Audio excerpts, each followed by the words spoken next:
Right now at Bostic Sugg Furniture. White Claw Hard Seltzer. A wave of refreshment.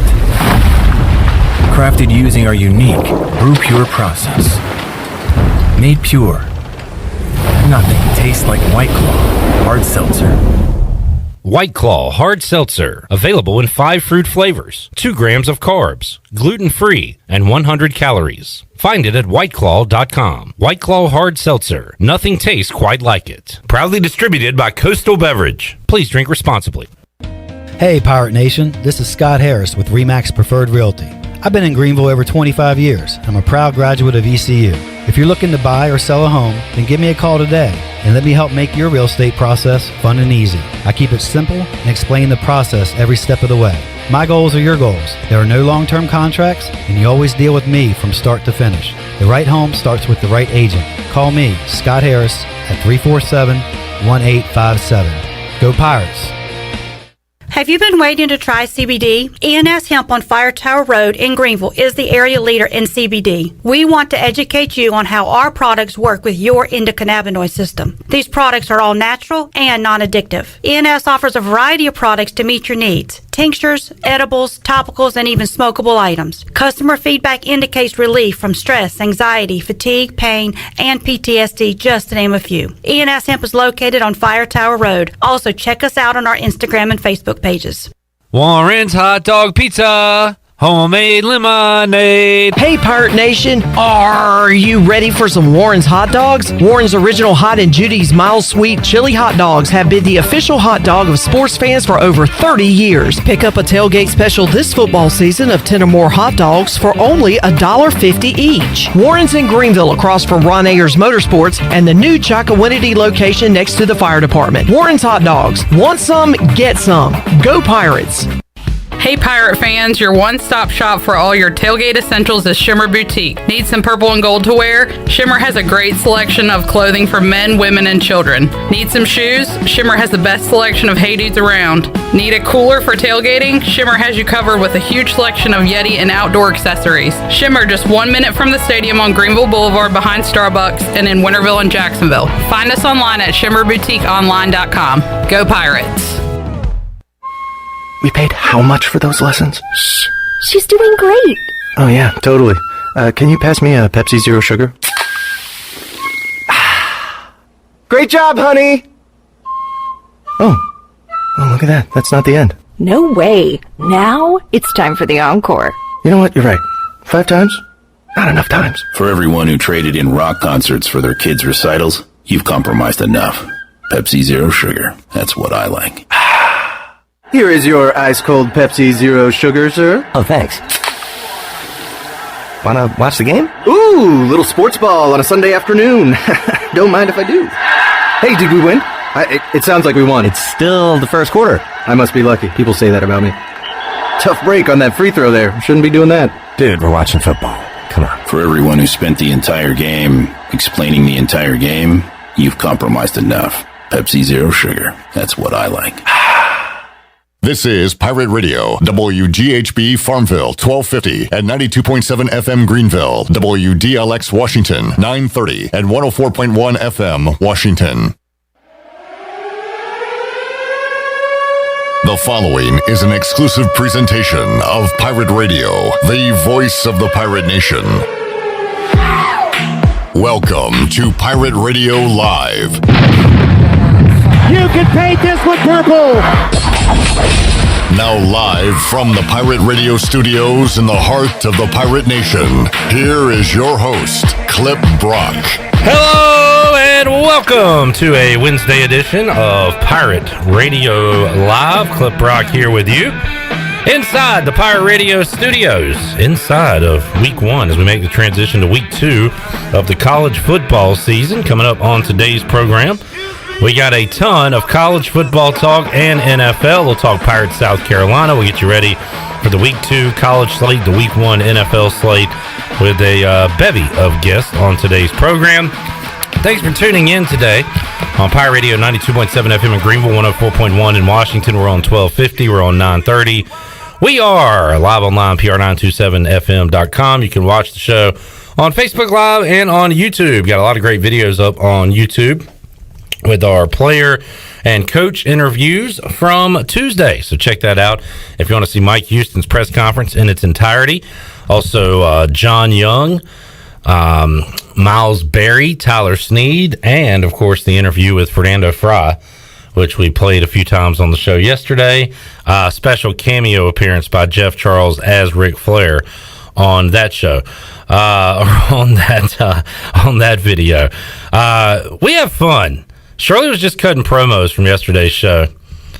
I mean, are we yucking it up too much? I don't think you can. I mean, if you don't like the laughing, the joking, the having fun, maybe you're just a miserable person. But we try to have fun here. Did someone say we were having too much fun? Absolutely not. Okay, just checking. But, like, it was a ton of loud laughter and just yucking. Yeah, I could see where, like, it could get annoying to some if they don't like what we're laughing at. We definitely had the giggles yesterday. We did. It was a fun show. It was because it was something that was quite uncharacteristic for, we were getting audio from practice. We don't typically find. Do you have Fernando Fry ready? Yes, I do. All right. I mean, let's go ahead and play it right out of the gate here on Let's do Wednesday. It. All right. We might as well. Fernando, when you guys rewatched the app game, kind of what were the big takeaways for the offense? Ric Flair! I mean, if you can hear that without chuckling, you're a better man than me. That got us tickled yesterday. Also, during Mike Houston talking. At his press conference, there was some noise going on. Malcolm Gray had to shut everybody down. Oh, hold on. Can you be quiet, please? Thank you. It was just an all-timer, an all-time day over at the Toon Bing Terror. And we had fun with it. Even Brian Bailey. Yo! But today, folks, no laughs. All serious business. You better quit laughing. Oh, well, then I'll be over here. So quit laughing. Crap, I laughed. Put $1 in the laugh jar. We're serious today. Yeah. Because, look, everything sucks. The world sucks. No more Mr. Funny Guy. ECU is going to be left behind. Everything sucks. Why laugh? Let's be serious. Let's a lot of shows are based on talking about all the crap that goes on in the world. Right. And we're just trying to bring laughter to your living room or your cars. We're going to keep laughing. All right, fine. We'll keep laughing. No, that was yesterday, but we're serious today. Coming up on today's show, the voice Jeff Charles joins us now. I can barely think of Jeff without laughing. I know. I will ask him what was happening in the background of that Fernando Fry video. Maybe he has an answer for us. And a teaser for what people could see at Dowdy Ficklen Stadium on Saturday. But we'll talk about what he saw in Charlotte last Thursday with the Pirates losing to App State, and also get his thoughts on ECU South Carolina. Was he surprised at what was going or the spread for the game coming up this Saturday against South Carolina? You can chime in on Facebook Live if you'd like, or Twitter, or give us a call, 317-1250. Steve Hill says, Clipper! And he says, can you be quiet, please? Thank you. Can you be quiet, please? Thank you. Oh, no. Now the listeners are getting into it. How can you not? It's fantastic. It is great fun. You know what, Chandler? Let's make that a T-shirt. It is great fun. 4 words to describe this show and our lives. Great fun. It is great fun. It is great fun. Jeff Charles at around 3:25. The return of Wager McGhee at 4 o'clock. Where has Wager been? How big is his notebook now that he has had all this time away from us to compile the data, look at the rosters, look at the numbers, crunch them, put them on paper, and we'll see what he likes for week 2 of college football and week 1 of the NFL. If you're into gambling, you'll enjoy that hour. If you're into football, you'll enjoy the hour because you'll find out who has the edge in the upcoming matchups this week. The edge! Thank you, Stephen Igo. Coming up at 5 o'clock, Bryce Williams will join us. And we will go Pirate Radio Outdoors with Chandler Honeycutt and with Bryce Williams. And we'll get Bryce's thoughts on week 1 and his thoughts taking on South Carolina. It was, I guess, the year after Bryce? Did Bryce go down to South Carolina? I know Scotty Moe did in year 1 when they lost that game. I think Bryce did as well. Was he on the team when? And Shane? it was Mike Davis, right, who ran out the clock against against Oh, I Bryce. forgot about that game. Yeah, and then the following year, ECU had, I think it was the following year, for 2 years after, South Carolina. Man, we had them on the heels and just could not cash in a red zone opportunity. I want to say the South Carolina game where Mike Davis literally ran out the clock against us was Mo? No, Okay, that was rough. It was the week before we beat Virginia Tech. I don't know why I do this off memory. I guess to just see if I can impress myself, but I could just look it up, and I will do that. East Carolina in 2016. That was the Zay Jones where he caught 22 balls. Yeah. In fact, let's look at that box score real quick. Now that we're here, you're right. He had a monster game, and then in 2014 was the game where South Carolina took the ball. They were up 7 with like 11 minutes left. I can probably find out the actual numbers, and then went on like a 8-9 minute drive. Yep. And kicked a field goal to win it. And then we beat Virginia Tech the next week. In this one, South Carolina was up 17-0. ECU came back, ended up losing 20-15. But man, the red zone opportunities in that game, it was absolutely brutal. Zay Jones, where can I find the individual numbers? Zay Jones in that contest. Philip Nelson, 44 of 58, 400 yards, a touchdown, 2 picks. James Summers had 71 yards on 11 carries. Zay Jones, 22 catches, 190 yards. Wow. Good grief. 22 catches. One of those 2 interceptions by Philip Nelson was in the red zone. And I remember we squandered away like they had a 3 or 4 red zone opportunities. Maybe a missed kick here or there. They just had a ton of chances there. All right, we have a message for Chandler. Robert on Facebook Live says, Hosky beat your Whiteville team for the Eastern State Football Championship.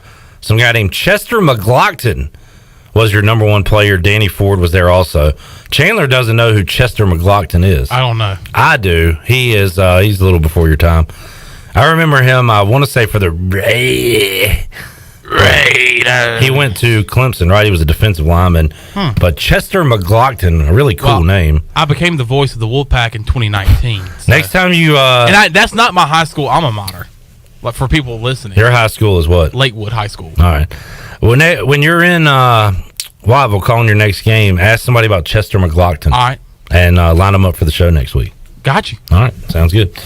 All right. They're going to say, who the hell is that? If they do, leave immediately. Say, I'm not calling this game. Then I'm not in Whiteville. Yeah.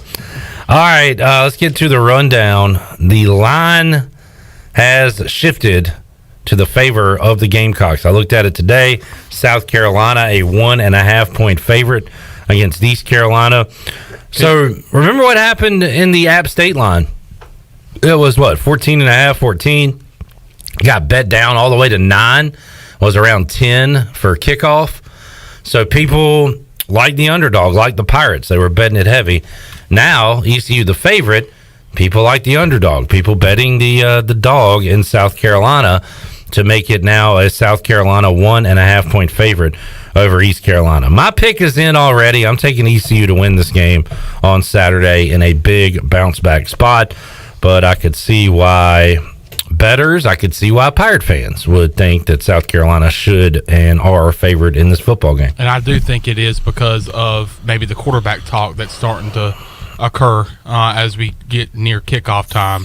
Doty, I think I saw where Ronnie Woodward was tweeting out today that there's some talk that makes him think that maybe Doty might be ready to go for South Carolina on Saturday. Maybe that's the case while the line is moving, or maybe it's not. But it does look like they might have their quarterback situation under control here as we get closer to kickoff. Ronnie Woodward said, tweeted earlier today, Marcus Satterfield, the offensive coordinator of South Carolina, said on Doty, this week we've really pushed him towards more of 100% reps to see what he can do and to make sure his foot is where it needs to be.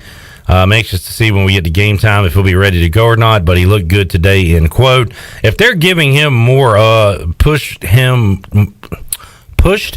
toward more of 100% reps, He's good. He's playing. He's good to go. He's playing Saturday. So Doty back at quarterback. Also, is it Kevin Harris? Who's their all-world running back that they got playing? I want to say it's Harris, but Saquandre White is the guy behind him. Kevin Harris will be back, I believe, this week. He's got. Let's see. He's a stud. And we're going to see a lot of him. 1,100 yards rushing last year for South Carolina. I believe that was enough to lead the SEC. Yeah. So, you talk about the SEC's leading rusher. That certainly says something. He, had 1,138 last year. 15 touchdowns for Kevin Harris. And we'll see him Saturday as well at Dowdy Ficklin Stadium. So, looks like it is trending to Doty playing for South Carolina coming up on Saturday at noon. Our pregame coverage begins Saturday 8 a.m. on the Bud Light pregame tailgate. Hopefully Doty looks like duty on Saturday. I'm sorry, I had to. Was that supposed to be funny? I can't laugh on today's show. If I could, Chandler, I would have really belly laughed at that one. Hopefully Doty looks like duty. All it's right. two little butt cheeks. Hey, you know what? I'm going to go ahead and put my $1 in the laughing jar. Okay. Thank you for that. All right, NFL news. I haven't been excited about this player since Washington signed him, and this is the reason why. Curtis Samuel is Mr. Glass, isn't he? Didn't he have this issue with the Panthers staying on the field? In his first couple years. He left practice today. He hadn't practiced, had a full practice since joining the team. Let me look at his history, player participation, if I can find it. See how it. So 2017, he played in 9 games, started 4. 2018, 13 games. He played in 16 and 15 games the last 2 seasons. So has he? But he's been in and out of the lineup, right? Right. He hasn't been a full-time starter. Yeah. For the Panthers. Maybe that's because they were trying to sit him out because of maybe a tweak that he had in practice. I do feel like there was a lot of times as he was a Carolina Panther that there was injury talk about Curtis Samuel. Not enough to keep him out of the game, but he was, I feel like, constantly questionable for playing or doubtful or whatever. But I actually thought not until the last couple years of his time in Carolina he was a full-time starter. And I do remember in his first couple years in Charlotte he was kind of back and forth on the starting lineup. But hopefully he's good to go for you guys come Sunday. Well, he's not. I'm sorry. That's fine, but he's not good to go. I'll tell you who is good to go. Carson Wentz, quarterback of the Colts. How about that plot twist? Thought he wasn't going to be ready to go week 1. What about Quentin Nelson? Do not know about Quentin Nelson. They had the same injury. Did they? Yeah. That's what you want from your offensive lineman and quarterback. Yeah. That type of synergy. It's like a twin. You get hurt. Do you have a twin, Chandler? I might. Look, we do. I might as well. You never know. How could you know? Doppelgangers are like a thing. Now, there are some doppelgangers out there. I've seen myself out there before. It's kind of creepy. You ever seen yourself in public? I've seen videos of people sending or taking a video of someone that looks like me and sending it to me, and I'm like, oh my gosh, that's scary. If you saw what appeared to be you out in public, would you interact with that person? I would. What would you ask? What's your mother's name? Wow, that's pretty personal right off the top. But if he was to say Jennifer, I would freak out. Well, you'd think you might have a family member. Right. Well, okay, so let's say he says, Janet. What would your next question be? Damn it, Janet. You hadn't really thought this through. No. I think about this all the time. I didn't think we were going down this train track. How could you not? This is a conversation I have with everyone every day. Just something to think about, folks. If you saw what appeared to be yourself, would you interact with that person? I have had this happen to me a lot where I get a tap on the shoulder or a, hey, man, hey, what's going on? And I look, I'm like, who the hell are you? And then they go, oh, my goodness, I thought you were somebody else. I'm so sorry. That has happened to me a lot. So there's people out there that look like me. One time we were done playing trivia at AJ's, and we were out on the patio area with our backs turned to a table, and a girl said, "Hey, is one of you named Chandler?" Yeah. And yeah, him right there, that guy. Me. She was like, "That's my name." I was wondering why y'all kept talking about me over here. Like, we don't know who the hell you are. We're talking to this Chandler. I've been told by multiple people that I have a doppelganger that apparently works at Vidant Hospital, but I've never actually crossed paths with that would said be individual. creepy if I went to the hospital and like the nurse or doctor looked like Shirley. And I'd be like, "Whoa, you're not a doctor." Yeah, yes, I am. The weird thing is that about a month or two ago, my mother was in the hospital for 6 days, and I actually had someone mention it to me while my mother was in the hospital, but I never crossed paths with whoever this person was. But and that's not the first time. I've been told probably over the last couple of years that someone over at Vidant looks like me. I've been told by several people. They like after watching some movie, they were like, "You look like Ryan Gosling." I was like, "Oh, well, interesting. I don't know who that is, but thanks." I just Googled hottest actors, and his name popped up on the list. So I went with Someone said you look like Ryan Gosling. No, dumbass. I was joking. You kind of do in the face. What is wrong with you? I swear. Oh man. Take that as a compliment. I do, but I think you're freaking blind. Have you had your... No, man. You look like Ryan Gosling. Come on. We need to do an eye chart in here. Do they still do the old... have we found a better way to test people's eyes other than like the E, backwards E, M, W? You know what I'm saying? Yeah, the eye chart. Yeah. No. Is that still going? I don't know. Unfortunately. I don't know, but we have gotten off the tracks. Like I said, we're doing a serious show today. No more joking around. No more Mr. Nice Guy. That's right. Stop laughing, guys. Stop laughing. Yeah, I'd like to see you try to stop me. It is NFL Eve as the Cowboys and Bucks play on Thursday night. You can hear it right here on Pirate Radio. We have an NFL triple header for you coming up on Sunday on Pirate Radio as well. So looking forward to the start of NFL season. I guess no news is good news on the Panthers front. Hadn't heard anything out of Panthers camp. We do have one set of news. It's not injury related, but it is COVID related. John Miller, our starting right guard, was tested positive for the coronavirus. Unfortunately, he was one of the, and this is such a coincidence, he was one of the 2 unvaccinated players left on the Panthers, so he will be out at least 10 days, but Dennis Daly will take his spot and be starting at the right guard position on Sunday when the Panthers take on the Jets. All right, there you go. Steve says, look like a younger Wilford Brimley. Diabetes. Steve, you look like Bofa. Bofa what? Bofa what, Clip? I don't know the last name. This just came out a few minutes ago.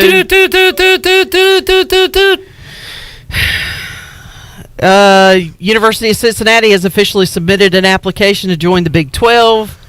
Big 12 is expected to announce Friday Cincinnati will join. Clearly, Shirley, number 4 on the rundown says not good news. You ruined it! And that is the not good news, that all this is happening without East Carolina being a part of it. So, yeah, Cincinnati. And now I'm interested to see the timeline on this, Shirley. I know you probably hadn't time to read the article, but, like, what does this mean? When would they leave the American? What does it mean for Texas and Oklahoma as far as joining the SEC? I don't know. I hadn't really... Again, I am ignoring all this. Not because I'm pretending. I'm not pretending that it's not happening. I don't care. I don't care because we're not involved.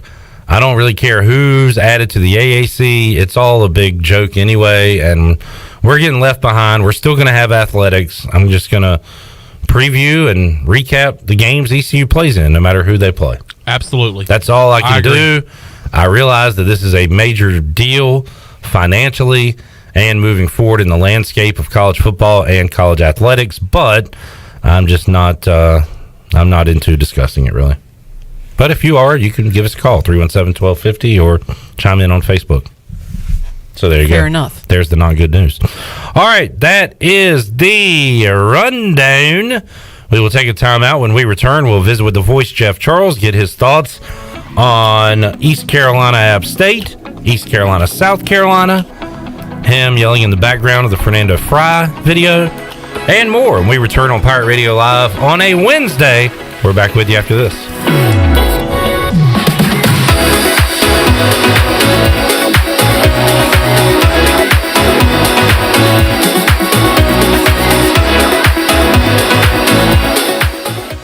There's no better time to drive away with a quality pre-owned car, truck, or SUV from Greenville Auto World. Greenville Auto World is your authorized rough country dealer. We specialize in lift and leveling kits along with custom wheel packages. Whether you're looking for ground clearance or enhancing the appearance of your vehicle, trust our team for your off-road experience. Greenville Auto World, 3840 South Charles Boulevard across from Hardee's at Bell's Fork, or online at greenvilleautoworld.net. At US Cellular, we believe you should get more of the latest 5G technology for less of your hard-earned money. Right now, get up to $1,200 off any 5G phone. The choice is yours. Any of our 5G phones with no trade-in or hidden fees. US Cellular, America's locally grown wireless. Terms apply. See uscellular.com for details. Now that life is returning to normal, we have found a lot of good things that came from the pandemic. One of them is not having to go to the wireless store anymore. The Cellular Warehouse team has been in the business of delivering phones to your home and office for 20 years. People found out about our free delivery service and love the ease of getting a new phone, tablet, or hotspot. Call Toby Williams today at 252-799-7051 so you can start experiencing the joy of never going to a wireless store again. Cellular Warehouse, your local U.S. Cellular authorized agent. Pirate fans, get ready for a winning season and team up with Quality Equipment, your local John Deere dealer and proud sponsor of the ECU Pirates. When you do business with us, you'll get things done right. We're proud to offer a large selection of new and used John Deere equipment, a fully stocked parts department, and a highly trained staff who is here to support you throughout the life of your equipment. So get quality done right before every ECU game day and visit qualityequip.com.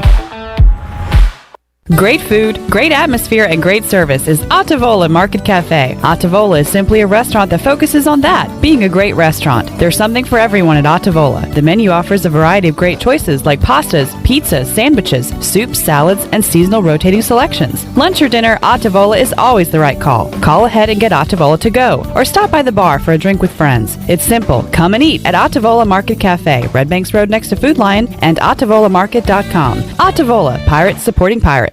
Tired and sluggish? Down in the dumps? Or just have the blahs? Maybe you need to hydrate. Revive Health and Wellness on East 10th Street in Greenville offers IV hydration that can help you with lack of energy, improve your mood, assist with immunity, even fix a hangover. Locally owned and operated, the team at Revive Health and Wellness are experienced and licensed registered nurses that will assist you in preparing for your IV session. Call or text today with questions or to set an appointment with Revive Health and Wellness. 252-350-1805. That's 252-350-1805.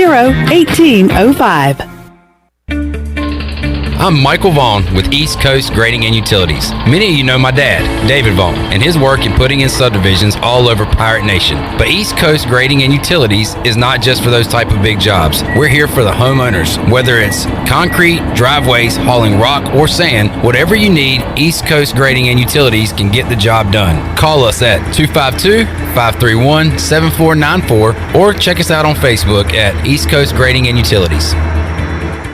Sawyer's Fun Park is now open in Greenville. This state-of-the-art 40,000 square foot facility features a 2-story LED interactive laser tag, a one-of-a-kind 2-story ninja course, a ropes course with a 180-degree zip line, and it's only one of 5 in the country that are indoors. Multiple climbing walls, a super cool arcade with 40-plus games, and a brand new full-service cafe and bar for adults. Visit the brand new Sawyer's Fun Park, now open, located right behind ARU on Corey Road, Greenville. Pirate Radio. We are Eastern North Carolina's football program. In time, we will be North Carolina's football program. The voice of the Pirate Nation.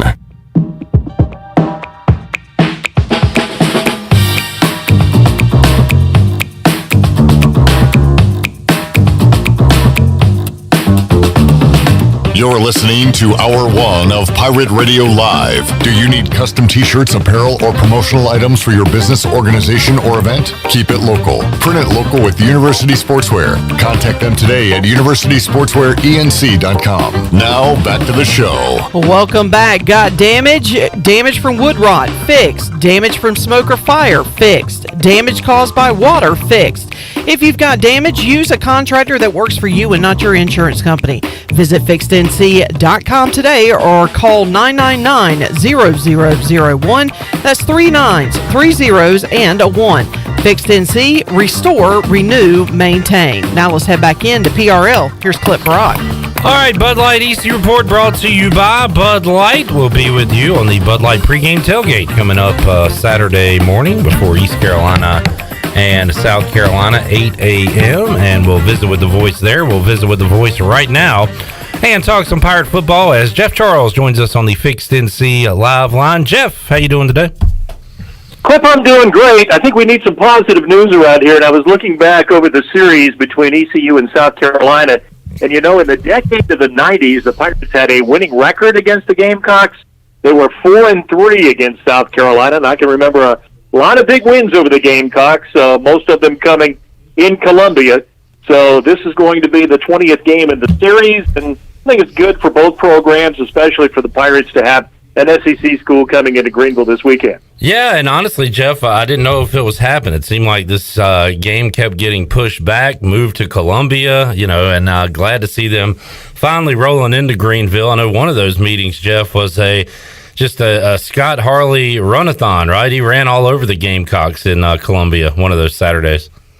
Yeah, he sure did. There have been some big games that the Pirates have won in this series, and then, of course, we talk about the 1999 game a lot, Clip. That was a game the Pirates won 21-3, and that was when ECU was dealing with a hurricane.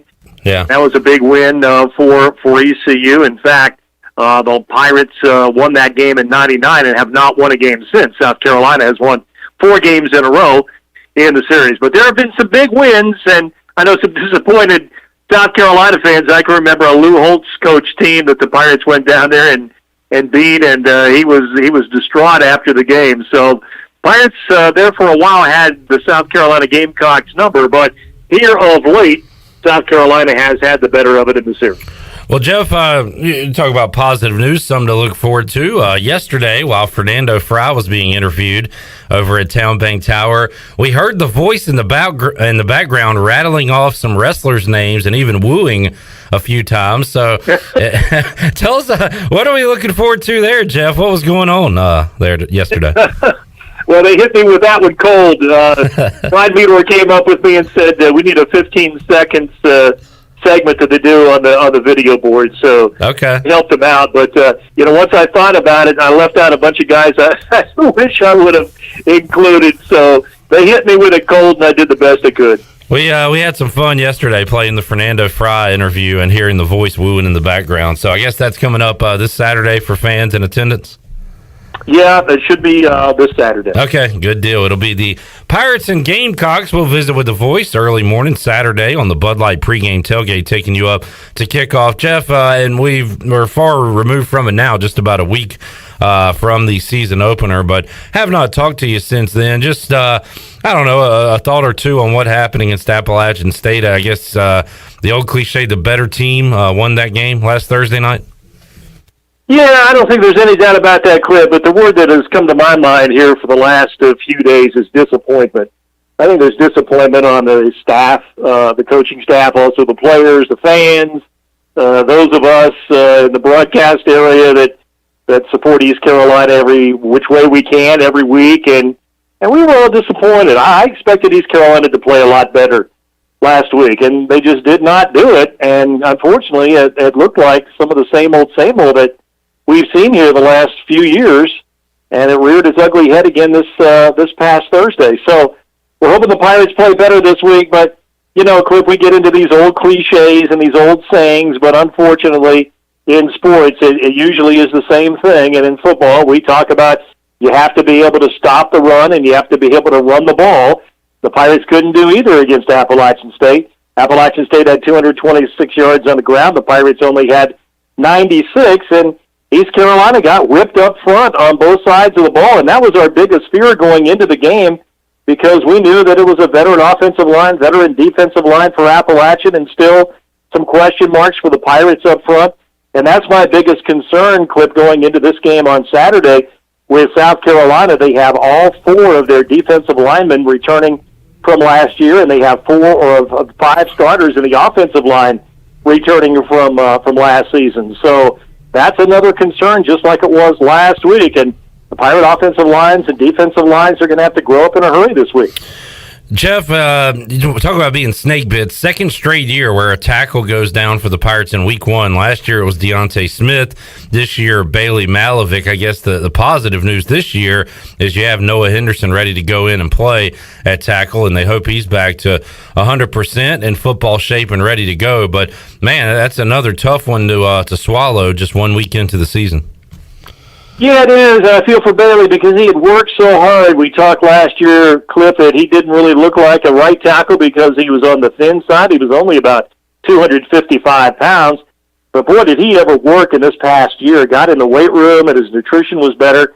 And he got up to 285 pounds. So he was a legit 6'7", 285 playing right tackle. And they've always liked him because he's athletic and he can move his feet. Well, now, unfortunately for Bailey, he's out for the year. And I feel for the kid because he worked so hard to improve his body and improve as a player.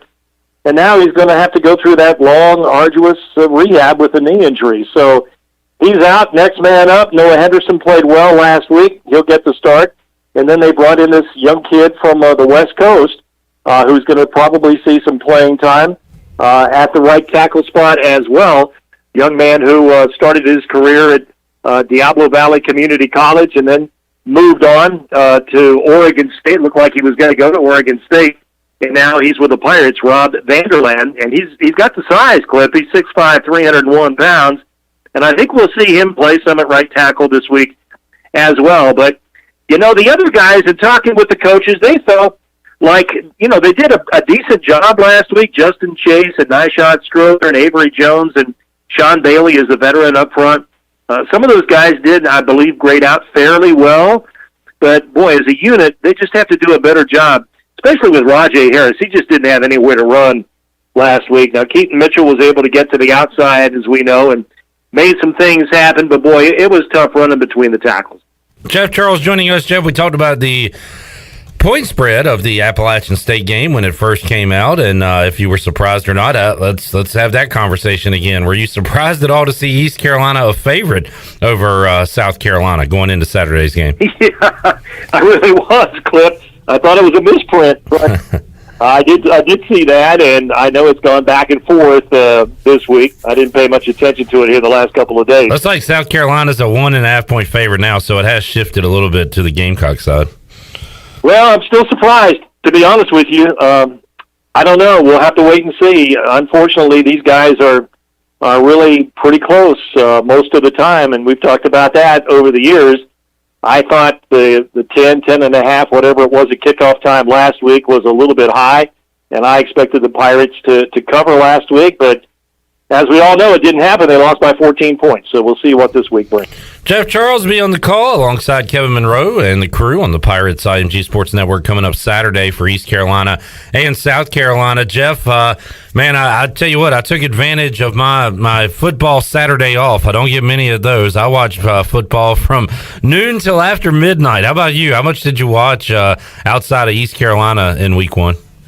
I watched a lot, Clip. I watched the Virginia Tech game on Friday night, and my goodness, they could not have put another person in Lane Kiffin shoehorn. What a tremendous atmosphere they had for the Hokies last week, and what a great win over North Carolina. Then I watched a number of games on Saturday. I always try and watch games that East Carolina opponents are going to be playing in, so I can kind of get a look at what's on deck for ECU football. And I'll tell you what, Marshall looked terrific, and Navy looked horrible. I have never seen a Navy team look that bad. I don't know what's going on with them. And then Marshall played lights out. They just looked great on both offense and on defense. And I watched Houston in that game with Texas Tech. I watched that game as well last week. And Houston, they're going to be good.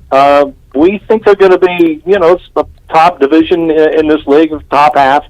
And, they're going to be able to move the ball. They're athletic like they usually are. And Dana Holgerson's had a chance now to put his system in place. It's been a little bumpy ride for him down there, but Houston always has terrific athletes, and they have them again this year. So, yeah, I did have a chance to watch quite a bit. I really came impressed with Marshall. Came away impressed, Clip, with Marshall. I just didn't think they were going to be that good. I don't know if it was just one of those days where the snowball went downhill the right way for them and everything clicked, or if they're really that good. And Navy, my goodness, I don't know what's going on with Navy. Well, that's they just look terrible. The second straight year, Jeff, they have come out of the gates and laid an egg. Last year it was on national TV against BYU, and then Kendi Omatololo said that they hadn't been physical enough, hadn't been tackling in practice. That was going to change, and they got a little better as the season went along. But this is the second straight year where they have just been blown out, and as you said, just looked awful in week one. Yeah, and Cliff, when you play Navy, because of the style of play that they have and the offense that they run, if you had your druthers, you'd like to play them early in the year to get them the first or second game of the year. Unfortunately, the Pirates play them in November, way late in November this year. And, when you give them a chance, and maybe they'll be out of gas by then, I don't know, but if you play them late September or October, that's usually when they really start rolling. If they've got that offense clicking, they're kind of like in midseason form by game 5 or 6, and they're, as we all know, nobody has to tell East Carolina they're very difficult to stop. So if you had them on the schedule, if you could make up the schedule, you'd like to have them early in the year. Jeff Charles joining us. Jeff, I don't want to talk about conference realignment. And there's nothing positive to say about that. How about, have you been following the wrestling realignment? How about you got CM Punk, you got Daniel Bryan, now Bryan Danielson in AEW, and AEW is getting all these guys, all these big stars, all these fan favorites that were formerly in WWE. At some point, they might, fill the roster too much. I don't know, but right now, Vince and WWE's got to be a little bit nervous about what AEW is doing. I think you're right. I think AEW has become the Big 12 because all the defections are headed that way. And they have deep pockets, as you know, Clip. We've talked about this. The Khan family owns AEW, and they own the Jacksonville Jaguars, and money's really no object. So they're able to acquire talent. Professional wrestling is just like football, basketball, baseball, and hockey now. You have like free agents. You have guys who are leaving different organizations to go with another one. Their contracts expire, and they have a chance to sign and go somewhere else. So I think AEW is a major player. I think Vince McMahon and WWE, they see them nipping at their heels here just a little bit. And I'm not really surprised because I really like the product. I like the way it looks on television. I like their storylines. I like the talent that they're bringing in, Clip. And so I think they may be able to give WWE a run for their money. And we've seen a lot of organizations do that and really fail. But these people have deep pockets, and they know what they're doing. So this is a little bit of a different animal, a little different game, I think, for Vince McMahon and company. Yeah, that's true. You've either had, money, but no, insight on what to do as far as how the wrestling business works. You've had one or the other, but they have combined both with Cody Rhodes and the people at the top there, and then the Khan pocketbook is always going to have some money to throw out. So it's pretty fascinating to see. I really thought there would never be a real viable number 2 option, but it appears AEW has become that. Jeff Charles joining us. Jeff, I'm fired up. My Washington football team will begin their season Sunday against the Chargers. I know you're not a huge NFL watcher to the playoffs, right, Jeff? You just don't have the time during the season. Yeah, that's pretty much it. Cliff, we talk about this a lot. Usually on Sundays, I'm kind of ready to put football on the back burner for a little while because we're so consumed with it for 6 days during the week. So, yeah, it's on Sunday afternoons. If I'm out and about, I usually listen to games on radio. I don't really sit in front of the TV and watch a whole lot of NFL football. I'm usually thinking about the next game for the Pirates and getting ready on Monday to play another game. So, yeah, but I know a lot of people love NFL football, obviously, and I know it does start this weekend. So we'll see how Washington does. We'll see how the Panthers do. But there's a lot of Panther fans, and the Panthers are kind of like the younger generation of fans in North Carolina and South Carolina because the younger folks grew up with the Panthers, and some of the other folks have got allegiances, older fans to some other teams. But when I talk to people, like 40 or younger, I mean, they're almost all Panther fans.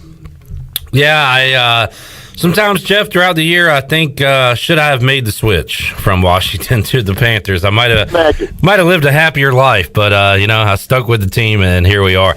Jeff, great to chat with you today. We'll talk to you coming up Saturday morning on the Bud Light pregame tailgate, getting folks ready for the noon kickoff, East Carolina and South Carolina. Have a great rest of your week, and we'll talk to you on Saturday. Well, thank you, Clip. I'll join you at 8 o'clock, and then our UBE show this year, we're moving it from Saturdays to Fridays. So we'll be on the air at 12 noon from UBE. Want to see a lot of Pirate fans drop by and see us with our live broadcast from 12 to 1 on Friday at University Book Exchange. Clip, we had to take a one-year hiatus because of COVID last year, but we are back now, so this will be our 33rd year out of 34 years broadcasting live on Pirate Football weekends at UBE. Looking forward to seeing Don and Yvonne and everybody down there who they all do such a great job at UBE, and we've had such a wonderful relationship with them for all these years, and so we're really looking forward to going back and doing the show again this year after being away from the UBE show for a year. Live Friday at noon, and also coming up Saturday morning at 7 o'clock, we'll re-air it. So the UBE Power Preview back for another year. That is exciting, Jeff, and looking forward to that on Friday. Yep, we'll have a good lineup. Coach Steele, Dale Steele, is going to come down and be with us live, and then we'll visit with Don Edwards, and he'll tell us what's going on at the store and around town. He's so involved with Uptown Greenville, as we know, and we'll hear from the ECU coordinators, Donnie Kirkpatrick from the offense and the defensive coordinator, Blake Harrell. They will give us their game plan, and we're going to visit with 4 Pirate football players as well. So, yeah, going to have a big show and get everybody set and ready for a big weekend coming up this Saturday. Sounds awesome, Jeff. We'll hear from you then and talk to you in these studios here on Saturday. Sounds great. Thanks, Clip.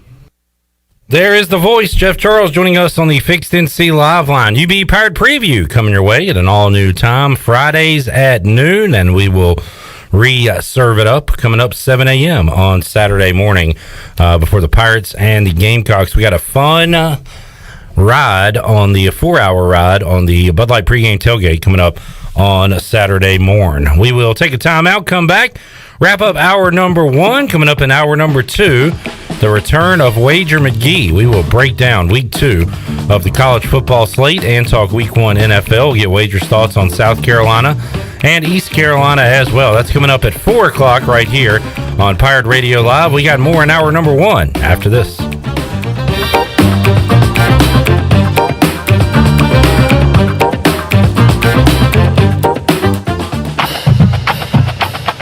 Are you ready, Pirate fans? Free Boot Friday is back. Uptown Greenville invites you to Free Boot Friday, the official pep rally of home ECU football games. Join fans for live music, food, beer and wine, children's activities, and more. Brought to you by Wells Fargo, the Free Boot Fun takes place from 5:30 to 8:30 p.m. each Friday before ECU home football games in the 5 Points Plaza. Visit uptowngreenville.com for more information. And as always, go Pirates!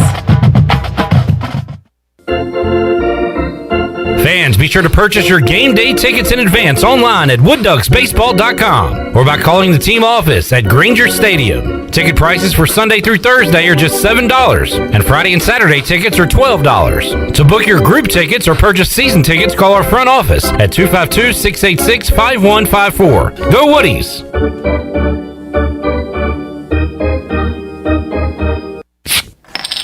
Come pop a top this ECU football season at Jarvis Street Bottle Shop. Jarvis Street Bottle Shop is a specialty shop selling craft, domestic, and import brews, along with wine and growlers. Hosting a tailgate? Stop by the shop and grab a keg for your party or event. The Bottle Shop offers monthly beer and wine tastings featuring rotating NC craft breweries, along with live music and discounts. Stop by the shop Tuesday through Sunday, or check them out on Instagram, Twitter, and Facebook. At West Park Motor Company, customer satisfaction is the #1 goal, while offering a wide range of cars, trucks, and SUVs at very competitive prices. West Park also offers financing, service, and is your local ARE camper shell dealer east of I-95. Outfit your truck with the best technology around with ARE camper shell at West Park Motor Company. West Park Motor Company with locations in Greenville and Washington, and proud courtesy car dealer for the Pirates for over a decade. Go Pirates! I'm Sam Jones, and for more than 3 generations, my folks have kept the fires burning for Eastern North Carolina Whole Hog Barbecue. At Sam Jones, you'll find our smokehouse pumping out wood-fired meats, cooked fresh every single day. There are no freezers at our place. Everything, and we mean everything, is made fresh daily, including our sides, sweets, and sauces. Stop in and see us, and I bet you'll be able to taste our passion in just one bite. At Sam Jones Barbecue, you'll find plenty of smoke, but no mirrors. I can't live another day without air conditioning. Either you get it fixed or I'm out of here. What? We have fans. Come on, hon. It's not that bad. I am hot. The kids are hot. Even the dog is hot. Get the AC fixed or get a new train system installed. Fine. I'll call Delcor, the service professionals. Is that okay, babe? Yes. Just do it. Like now. Replace our old system or else I may replace you. Okay. I'll call today and get a new train system because, it's hard to stop a train. Mom, are you really going to replace Dad? No, he just needs to know who's boss around here. You're the boss, Mom. Right now, get $50 off your AC repair by mentioning the code #BeCool. Or go to DelcorINC.com for special train financing offers. Delcor, the service professionals and marriage savers. Pirate Nation, the newest sports bar is Quarters Bar and Grill, offering gourmet burgers, hot dogs, and wings with unique flavors Greenville has never seen. Pirates like to drink too. Quarters Bar and Grill offers a selection of 10 beers on tap and over 50 different craft beers. Come check us out at Quarters Bar and Grill, open Wednesday to Sunday, 11 to 11, located at the shopping center next to Krispy Kreme. Check us out on Facebook and Instagram and be on the lookout for Quarters Cash hidden around downtown Greenville. Quarters Bar and Grill, the plunder never tasted so good. This is Marcus Crandall, former ECU Pirate and Grey Cup champion. And you're listening to Pirate Radio, the voice of the Pirate Nation.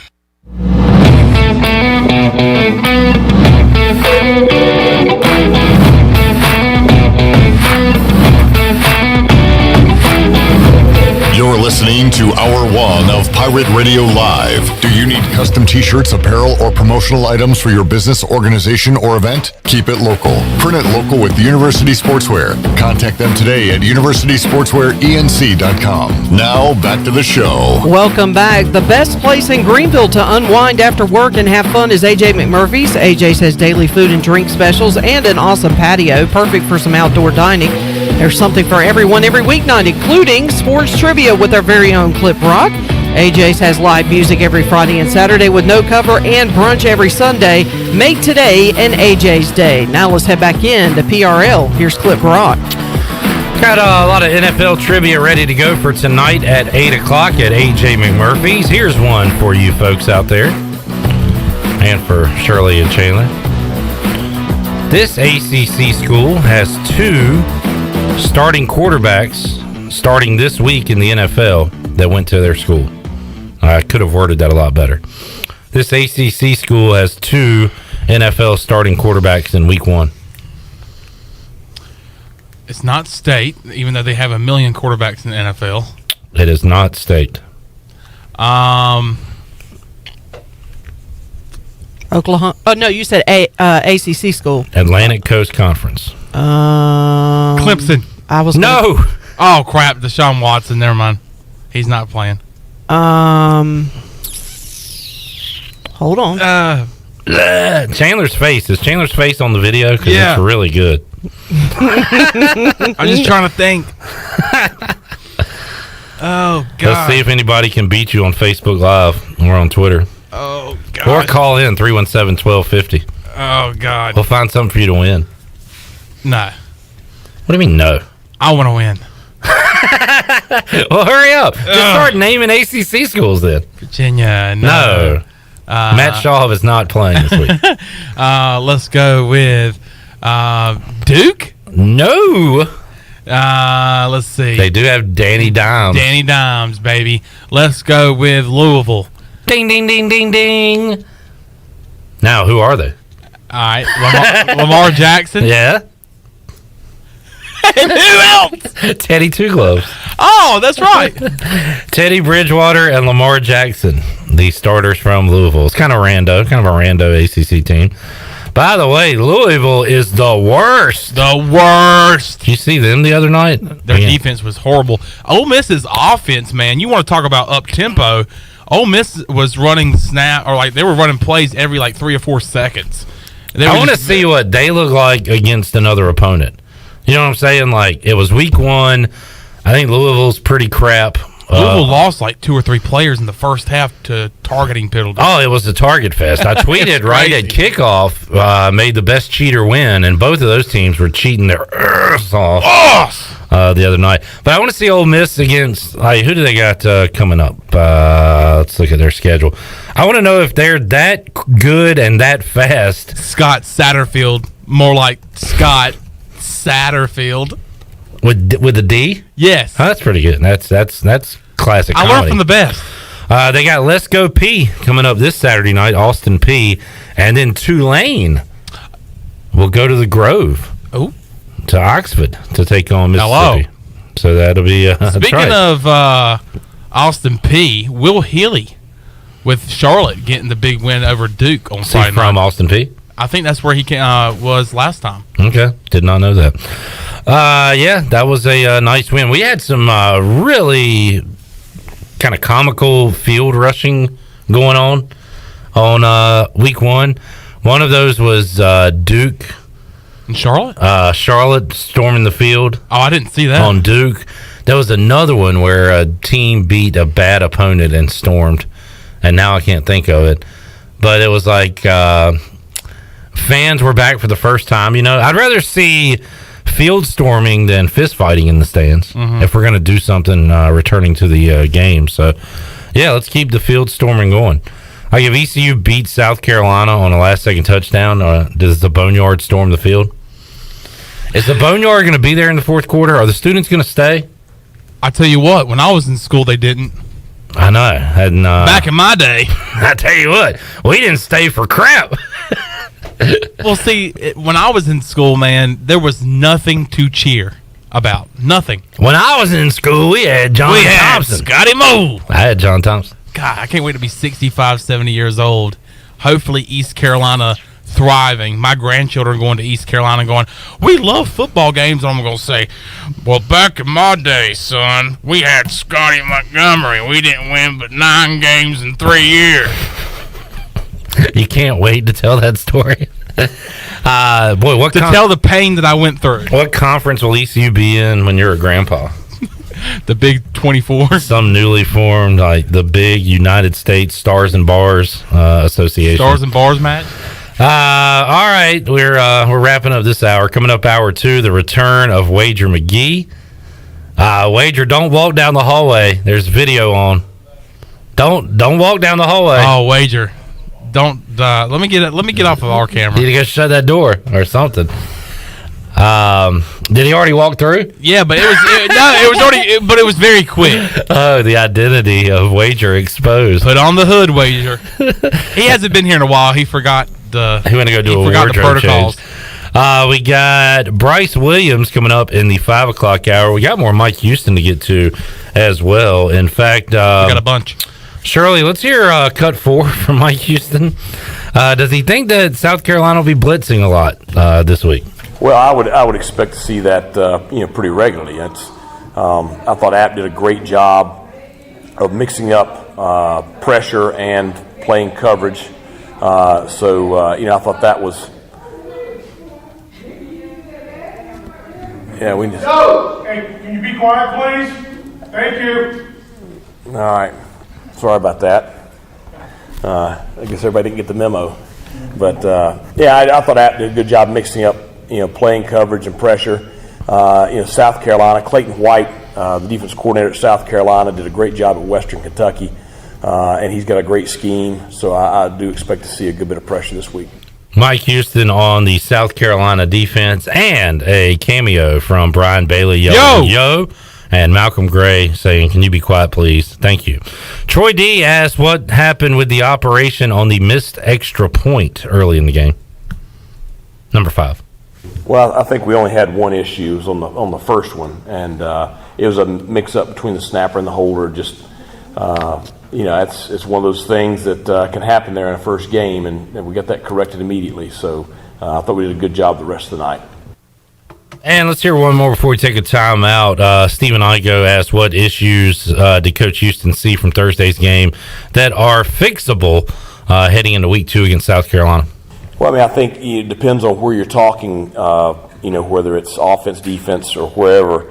The thing that defensively that, is very fixable is I just thought the speed of their offensive front and the way they executed created some situations where we had some guys miss some gaps. We're moving, they're moving. They move a heck of a lot faster than our scout team guys did during practice, and we overshot a gap every once in a while. And when that happens, you're going to have a big play. And so that's where some of those 10, 15-yard runs scored it out on us. So it's something we're very conscientious of. We talked about it on Friday, game speed versus preseason speed. And so I think it was a great experience for our guys. Those D linemen, they got some experience last year, okay? But it's just another reminder, for them, just how fast game speed is. I think when you look at offensively, it was just execution. And you look at the frustrating thing, it wasn't one guy, but it was maybe 6 or 7 guys one time. And you put all that together and you look up and it looks like you had more issues than you had. But I do feel like those issues are fixable. And I think, most teams, have some mistakes there in game 1, and you see them fixed, from week 1 to week 2. That's where you see the improvement. That was one of the things I thought that was most impressive about App State's performance is I didn't think they had many mistakes. I mean, I thought they played like a veteran, a veteran roster. There is Mike Houston talking about some things that can be corrected heading in to week 2. We'll hear more Mike Houston coming up in hour 3 of today's show when Bryce Williams joins us inside the Pirate Radio studios. By the way, thank you, Johnny. The listeners and viewers always picking me up on things I do not remember or can't recall. The other crap team that stormed the field was Kansas after beating an FCS opponent. Stormed the field the other night. Just awesome. Good for the Jayhawks. Yeah. No way. Yeah. Guess who Kansas has this week? I know, but I forgot who. It's a team that beat them like a Coastal. dog. Yeah, Coastal. Last year on the road. And now they have to go to Coastal. But you know what? Kansas. What, Tony Peterson? You know what? Kansas has the advantage. Or no, sorry. No. You're trying to go Cy Seymour. No. Coastal Carolina has the advantage. Why is that, Cy? Because Kansas is going to come to Myrtle Beach, and it's vacation time for them. Coastal Carolina, that's their home. They're there for business. Kansas is going on vacation. They're going to go to all the wings stores and all the strip clubs. They're going to Alligator Adventure Clip. They ain't going to have time for football practice. Ripley's Believe It or Not, and believe it or not, Coastal's going to beat them by 50. Coastal's a huge favorite in that game. As they have the advantage. They got the clear home beach advantage. All right, let's take a time out. When we return, we will dive into week 2 with Wager McGhee. He is back, and we're talking football when we return on Pirate Radio Live after this.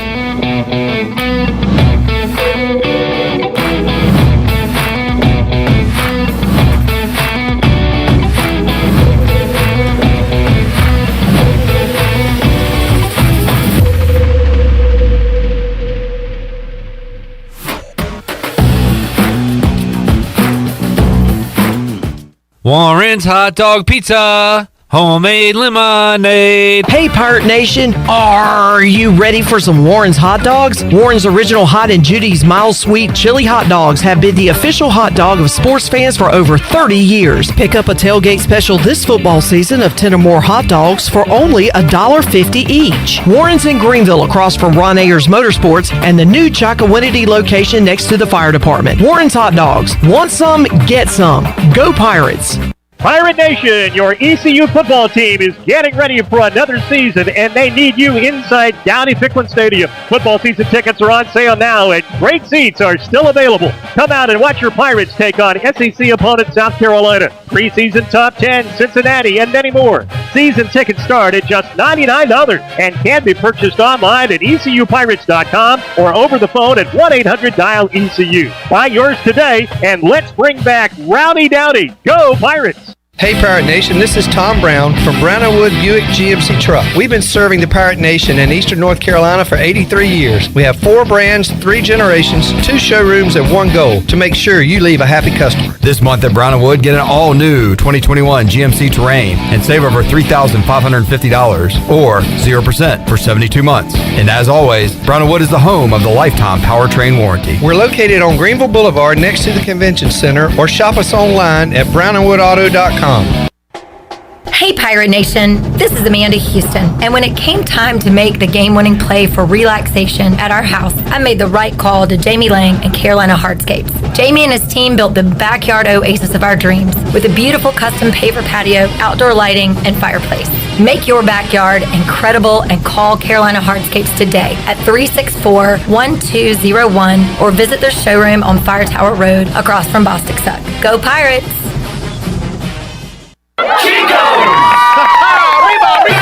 Chico's Mexican Restaurant is the home of the best margaritas. Grab your amigos and head to Chico's every Tuesday for the Gulp of Mexico, a huge 46-ounce lime margarita for only $6.99. On Thursdays, relax and enjoy half-price pitchers of Chico's house margaritas. Choose from lime, strawberry, blood orange, raspberry, or peach. For Mexican food and fun, it's got to be Chico's Mexican Restaurant in downtown Greenville and online at chicosrestaurant.com. Chico's, where the fiesta never ends.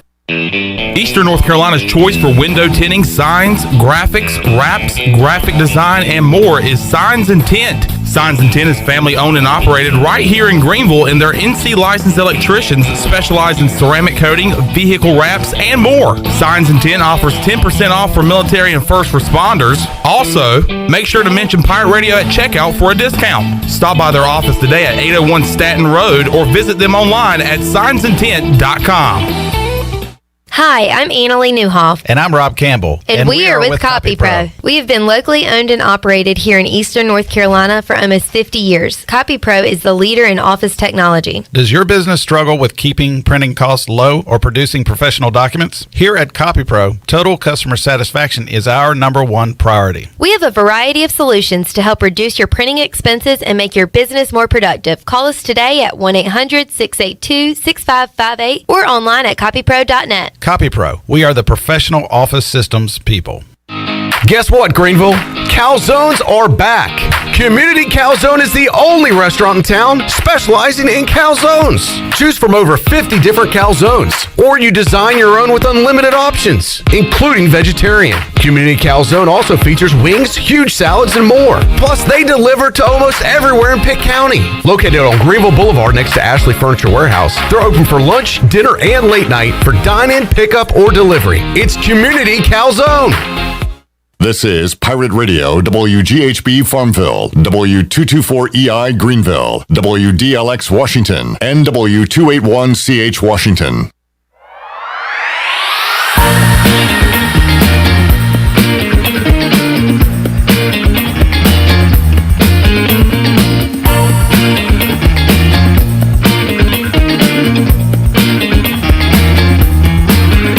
You're listening to Hour 2 of Pirate Radio Live. This hour of PRL is brought to you by Select Bank and Trust. Banking is banking until the service is not the same. Wouldn't you like to deal with a bank that is responsive to your needs, can make local decisions, and cares about you, the customer? Try Select Bank and Trust.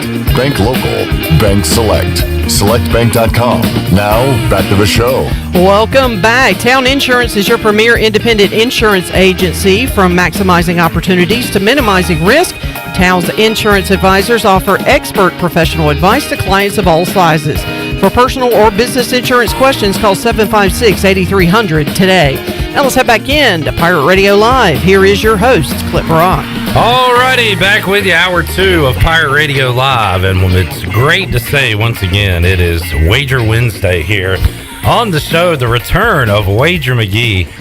And I don't want to get into where you've been or what you've been doing, Wager, but it is great to see you back in the Pirate Radio studios. It's great to be seen, so I'm excited to be back. Tell you what, that hood, that Unabomber hood, looking good on our Pirate Radio cameras. And we're here to talk football, and we're here to get down to business because Wager rambles like no other. So we're going to do our best to get in all the games worth talking about during this hour here on Pirate Radio Live. Do you have a whole hour? Yeah, I've got all the time in the world. You've got nothing but time. I've got nothing but time. I was wondering what your notebook would look like. Is that a new one, or do you recycle? No, it's the same. I recycle. I just do new sheets. So do you have a sheet for every team? I do. Yeah, there's 130 of them, as we know. So I've got a sheet for. 3-year. You want to go through the sheet a little bit? No. 3-year record. I got returning starters, offense, new changes to the head coaching staff, offense and defense for the last 3 years. If you ask, you have that for every team. Every team, yeah. Wow. How long? And you are good for radio. You are a married man. I think you said what? Your wife was out of town recently, so you did this all day one day. Yeah, how it works. Yeah, right. That's how I can do it. Good enough. It's my mistress. Right here. Football gambling is your mistress. All right, let's get right to it. Let's start with East Carolina, South Carolina. First of all, were you surprised at the line?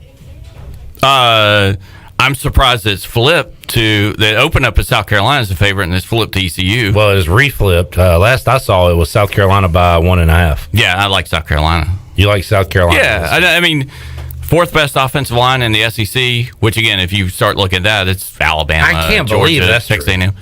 Yeah.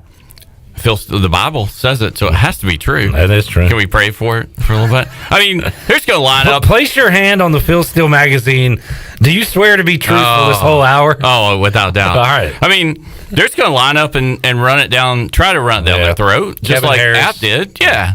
I mean, I'm surprised that it was as low as it kind of was, just because of the way they're probably going to play. But anyway, you do have the first look ahead mention of the year.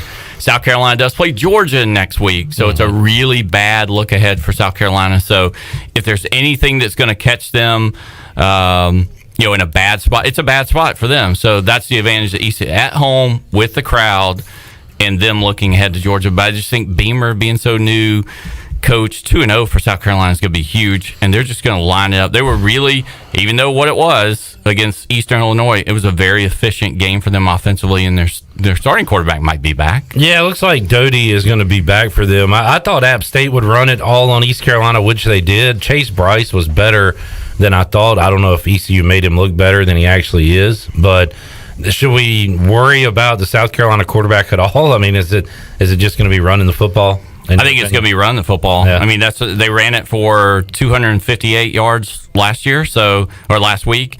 Their opponent was awful. Eastern Illinois. But I mean, but what do you want in week one, right? You want to see a team that's like going to do what they're supposed to do. The defense held them to 0 for 9 on third down. So it wasn't like they went out there and sloppy. They were pretty sharp in a 46-0 win. The offense was efficient, got the job done, and defense didn't give them anything, obviously. So you got to think they're coming here feeling pretty good about what they did.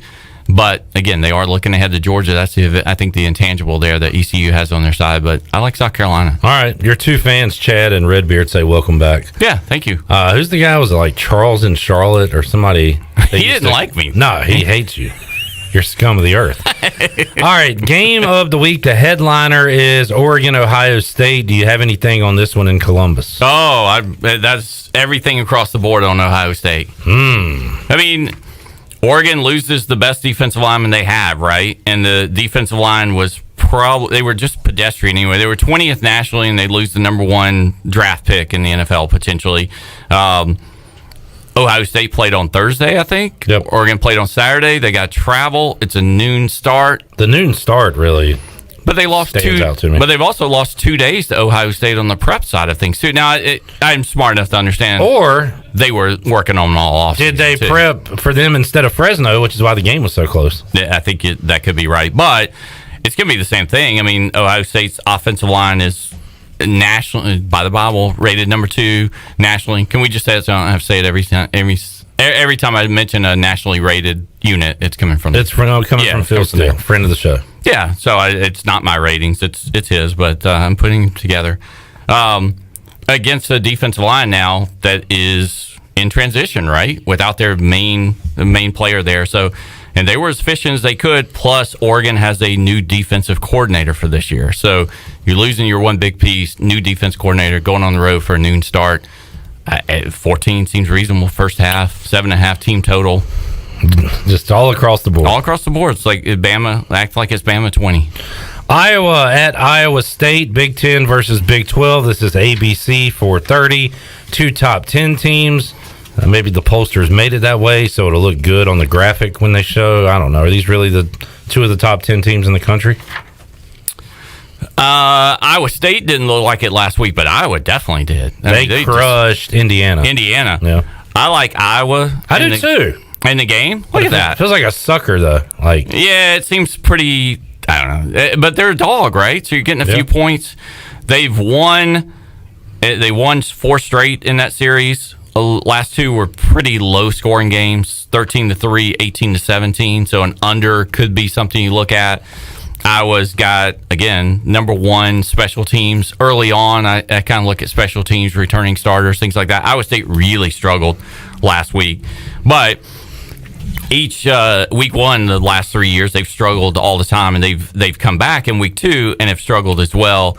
This is Matt Campbell's 6th year as head coach there. He's 1-4 straight up and against the spread in week 2 as the head coach at Iowa State. So I like Iowa. It's just going to be an ugly kind of grind out physical game. I think is it 4? Yeah, 4.5. Yeah, even. I even kind of like I like them live. I like the main line there. I like the pace we're on here. Let's keep it going. Okay. This is not necessarily a national game, but one I'm going to be interested in when I leave the fifth quarter studios on Saturday. Appalachian State, I think they're now around an 8-point underdog against Miami.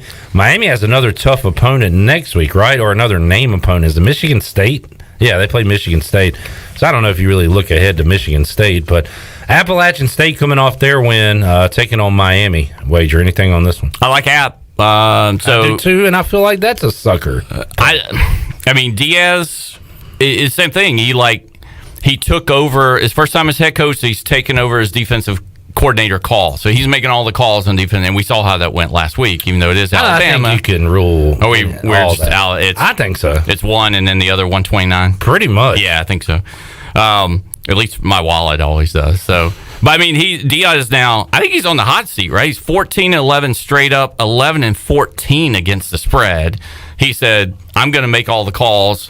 And he rolls out and he gives up 44 points to a freshman quarterback. So now what he needs to do to get the heat off of him as head coach is fire himself as defensive coordinator, and that'll give him a longer life. Step down, yeah. App is 4-1 as a road dog. They're not a lot of road dog the last 3 years. They're 4-1. Is that against the spread? Yes. Okay. Sorry. Yep, against the spread. I just think I might be totally off. I think they have the talent. Like, it won't be a surprise or anything. I think they have the players to match up with Miami. I think they do too. I might be wrong there, but they're the real deal, I think. I loved King at some point. I'm just not sure about the new off the injury because he's still kind of getting used to that a little bit. That's still a really young kind of team that's molding there. Yeah, I like App plus the points. Again, if I'm looking at a money line parlay of a couple of dogs, maybe throw App on there with Iowa. All right. My favorite jerseys from week 1, something about that BYU blue really stood out to me against Arizona, but they didn't cover, so they're dead to me. Utah -7 against BYU. This one is at Lavelle Edwards Stadium. I like this game. What's going to happen in it? I like the Utes. I was on BYU, so I lost money. So there's a little bit of that. That was a home game for them, as we know. I mean, Mormons settled Las Vegas, so I mean there was like 60,000 Mormons, BYU's fans at that game. What do Mormons do in Las Vegas? I guess the same thing they do anywhere else. Depends if you're a Mormon or you're Jack Mormon. If you're Jack Mormon, you're still betting and drinking. What's a Jack Mormon? Mormons that.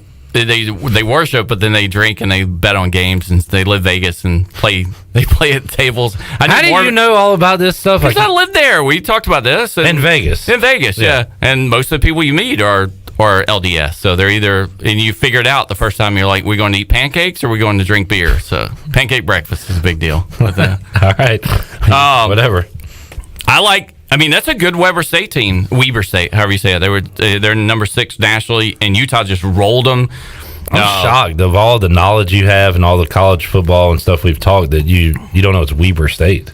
It depends on what part. It does not. It's Weber State. Harold Deshaud Arsenault beat North Carolina in the 90s, and then Akeem Richmond hit the game-winning 3 in the CIT championship to beat Weber State. Do you cook your steak on a Weber grill? Do you not know former power forward Chris Weber that played in... Anyway, moving along. Go. So, yeah, I mean, same thing. Utah, they're a 7-point favorite, I think, in that. But Charlie Brewer, their new quarterback, was transferred from Baylor. Played 39 games there. Was very efficient. They kind of ran up pretty good there. Utah is 4-0 straight up, 3-1 against the spread the last 4 in that.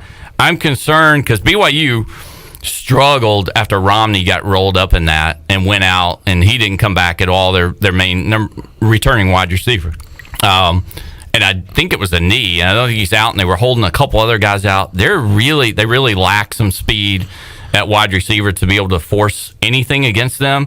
And that's a really good Utah defense. So that game felt just like Notre Dame. I had both BYU and Notre Dame, and they both had leads, and it looked like it was going to be over, and they just took the foot off the gas. Because that's not a good Arizona team, and they made them hang around. They kept them in the game, in a home game. Yeah. And so I'm off of Utah or off BYU for a little while. And again, that's a really good Utah defense, and Brewer is a good fit there. So, yeah, I like Utah. I'm a giant sucker. I had Louisiana last week. Texas now goes on the road to play Arkansas. That spread is at 7. Wager, any interest in that game? Yeah, I like Texas. I'm kind of on the Sark bandwagon. And, he has seen Hartman, whatever his name is, and the head coach there, and the defense last 2 years. Alabama beat them 52-3 and 48-7. Remember, he's coached against Arkansas the last 2 years. I know it's different talent, but there's still a lot of talent in Texas. Pittman. Yeah. Okay. Hartman, Pittman. Yeah. You fill in the blanks here. So, I like them. Arkansas could have lost to Rice. I mean, it was Rice, 19-18 first downs for Rice. The yardage was only 373 to 318. They only threw the ball for 128 yards against Rice. So, yikes. And Texas that's a good win against Lafayette. That was a really good win, Louisiana, whatever you want to call them. For a lot for they thought that might be an upset. So a lot of talent there. I like it. And the experience for a lot of people, not for pros like you. You call it ULL? I mean, Louisiana. Whatever you want to call They're called Louisiana. Yeah. I believe that's all the headline games, if you will. Ranked games. Stanford, USC, I don't care about. UNLV, Arizona State, that's ugly. I don't know what other games I'm into this weekend. Anything else stand out to you? I've got, of course. Well, you've got something on every game. But, I mean... All right, how about this? Let's take a break. We'll come back. We'll get your favorite plays. Are they like your children? They're all like my children. That's what makes it so hard to focus on, because you like every freaking game on the board. They put a line on them for a reason. All right, we're going to come back. We're going to spend 7 to 10 minutes more on college football. Then we're going to dive into NFL. Okay. So we'll do a speed round. That was awesome. We did 2, 4, 6 games in 18 minutes, less than. It's a record. That is a personal record.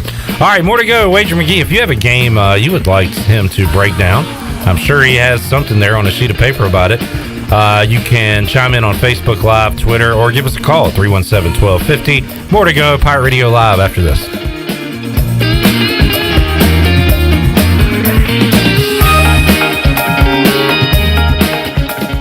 On Saturdays, your team needs you. Your sofa needs you. And you need a Jersey Mike's sub. Get it all with free Saturday delivery when you order through the Jersey Mike's app. Jersey Mike's, a sub above. This Saturday, while you watch the game at home, we're watching the grill at Jersey Mike's. Order through the Jersey Mike's app for free delivery on Saturdays. Unless you're going to miss hearing this. Jersey Mike's, a sub above. There are times in our lives when we feel like we have hit rock bottom with nowhere to go, but that is actually when God is closest to us and building us into who we are meant to be. Hi, I'm Holt Nailers, and that's how Built When Broken was formed. BuiltWhenBroken.com is an apparel brand to remind people not only where they've come from, but also where they are going. Visit BuiltWhenBroken.com to get the latest BWB apparel, t-shirts, hoodies, hats, and more. BuiltWhenBroken.com, apparel for our walk through life.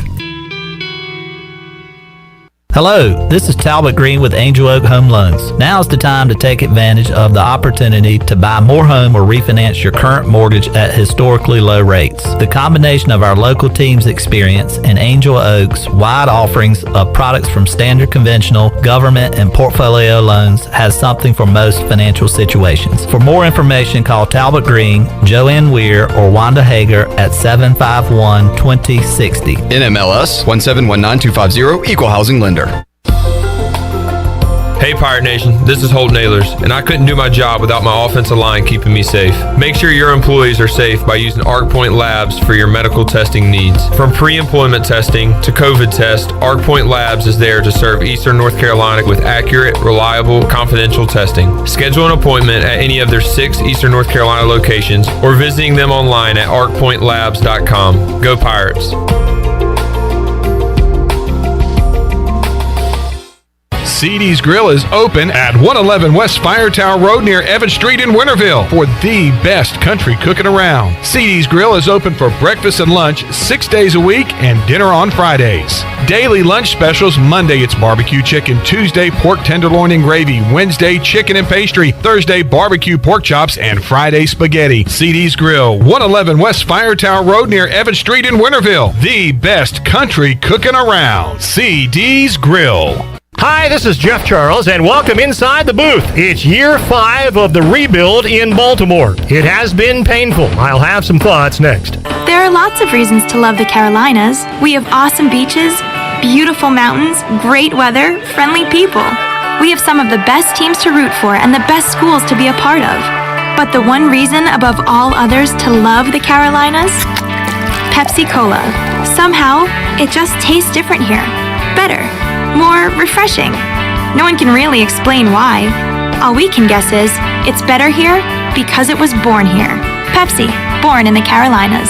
Professional sports teams go through rebuilds. They can be trying and not a whole lot of fun. Exhibit A, the Baltimore Orioles, who have been awful this year. In fact, the Birds have been awful for 5 years now. That 2016 team went 89-73, the last winning record for this franchise. It's hard to recognize this organization, including the longtime broadcasters who were such a fabric for this franchise. The old pros on the radio network, Joe Angel and Fred Manfra, retired. Gary Thorne is no longer on Masson, along with veteran broadcaster Jim Hunter, and other longtime announcers are also gone. O's fans are encouraged by what they see in the minor leagues. Some scouts say they have Major League Baseball's best prospects. Perhaps the future is bright. Time will tell, but right now, this is a franchise at the bottom of the barrel. Come on back again next time, and we'll visit inside the booth. This is assistant football coach Drew Dudzik, and you're listening to Pirate Radio, the voice of the Pirate Nation.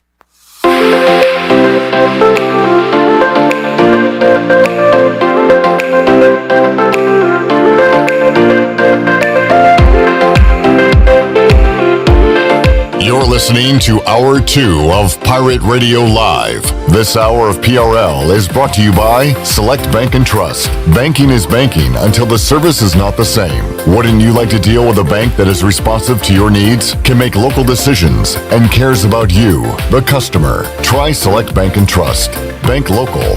Bank select. SelectBank.com. Now, back to the show. Welcome back. You work hard for your money at Carolina Wealth Management. We believe that your money should work hard for you. Do you know if it is? To learn more about your investment portfolio, go to mycarolinawealth.com to schedule a free consultation. That's mycarolinawealth.com. Now let's head back into PRL. Here's Clip Rock. All right, Wager, once like sports gambling and sports apps become legal in North Carolina, are you going to open up like a brick and mortar place? We've talked about this before. I know, but I'll run the day-to-day operations. Well, and you just want me to set the lines? Sure, but do we need a? I guess it can all be online. It doesn't have to be a building. No, I mean, yeah, but you could do both, I guess. So to make it more convenient. Yeah, okay, well, that's what I need. I need you to handle all of that. Okay, pretty much everything. I'm in on it. You know that. So. I'm just along for the ride. Yep.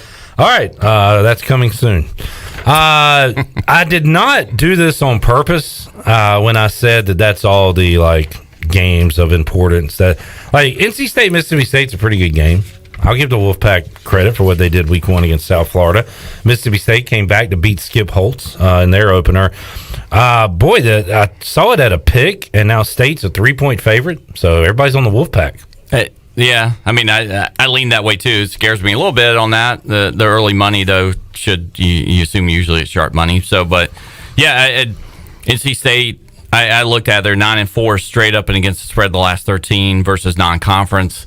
Mississippi State defense really struggled against La Tech. I think State's got NC State. I gotta say NC State has the better defense here in this.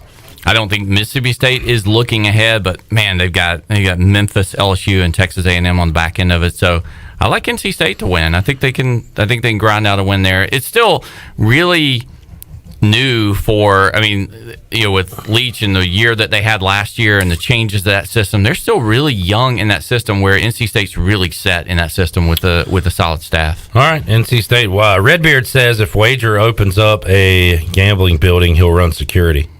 Yeah, he's our NASCAR odds guy, right? Oh yeah, we're gonna need him for open wheel. He can be our open wheel odds guy. Well, all right, fair enough. But there's only one guy can win in that. It's Lewis Hamilton, right? One of the teams you claim. How many teams do you claim? You got UNLV, you got Alabama, and is Georgia State the only other one? Yeah, I graduated from Georgia State. No, Tulane. So I worked at Alabama, Tulane, Boston College, UNLV. BC, huh? BC, yeah, it's a good offense this year. All right. That's a lot of points against UMass, but it'll be like that Colgate game. I'll tell you, had a good offense 1 week in 2020. That was Georgia State against East Carolina. They had a really good offense. Not a good defense last week against your military.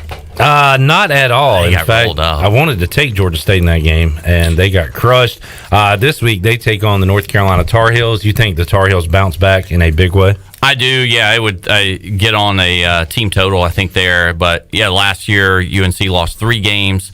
The week after that, they bounced back going 3-0 straight up and against the spread with wins 48-21, 56-24, and 49-9, 2 of those being ACC opponents. So the average of probably 52 in those games coming off that. And they've got a little something to improve here. All right, I forgot about this. Did you come hang out last year, or was it 2019? We didn't see you a lot last year, did we? No, I came in here last year. You were here last year? Okay. Yeah. I can't remember. The years run together, the weeks, the days, the hours.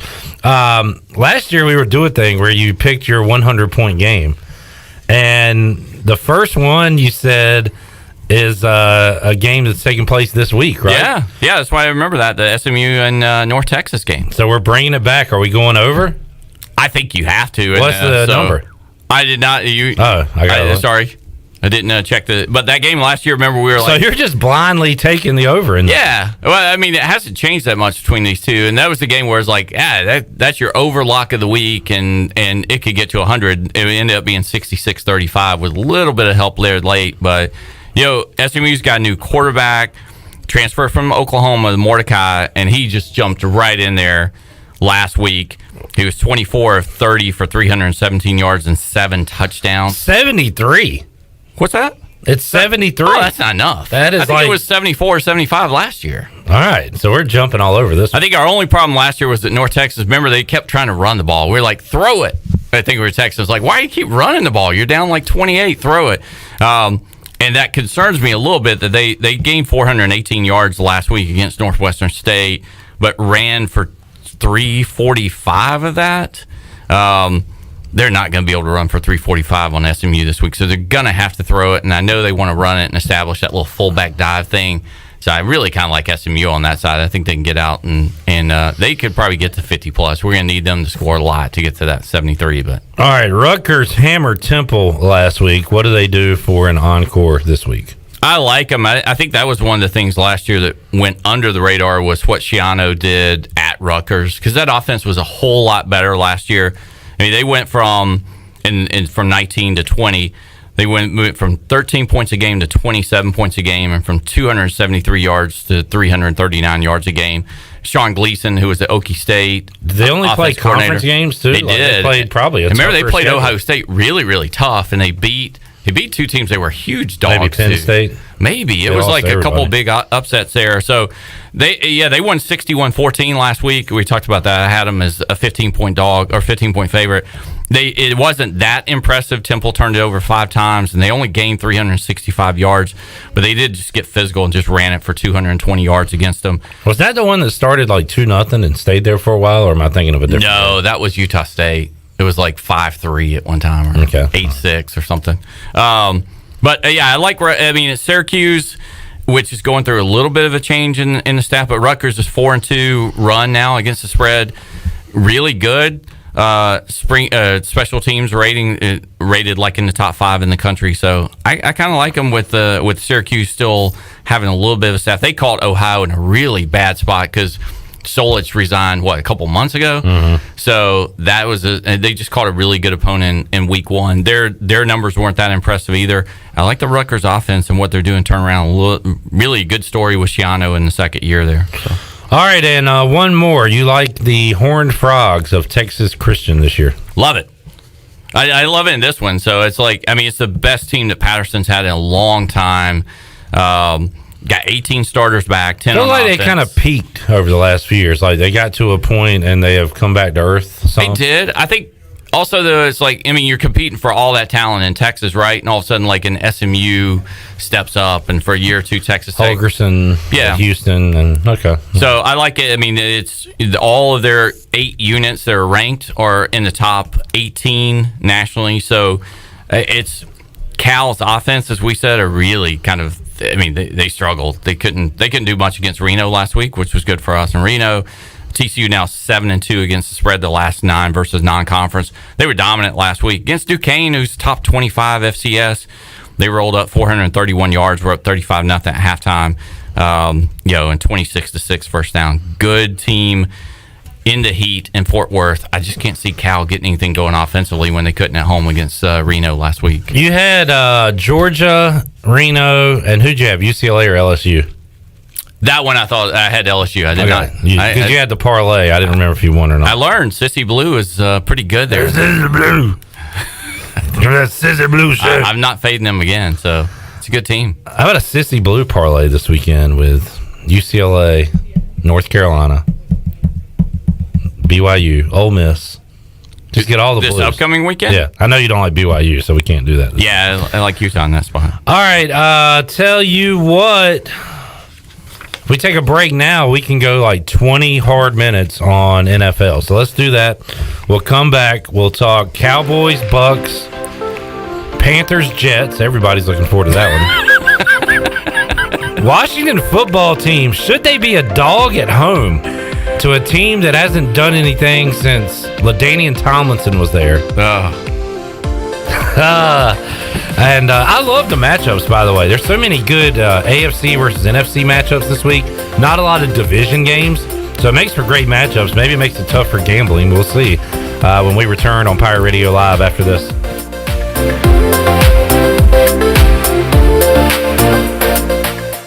Save lives, be a hero, and make $1,000 your very first month donating plasma at Grifols Biomat USA. At Grifols, it adds up fast. New donors can earn up to $1,000 in your very first month. It's the easiest way to make extra money. Start now at Biomat USA, 505 South Memorial Drive, Greenville. Find your donor center at grifolsplasma.com. Make up to $1,000 in a month and save lives now at Grifols Biomat USA. A better donor experience and better pay.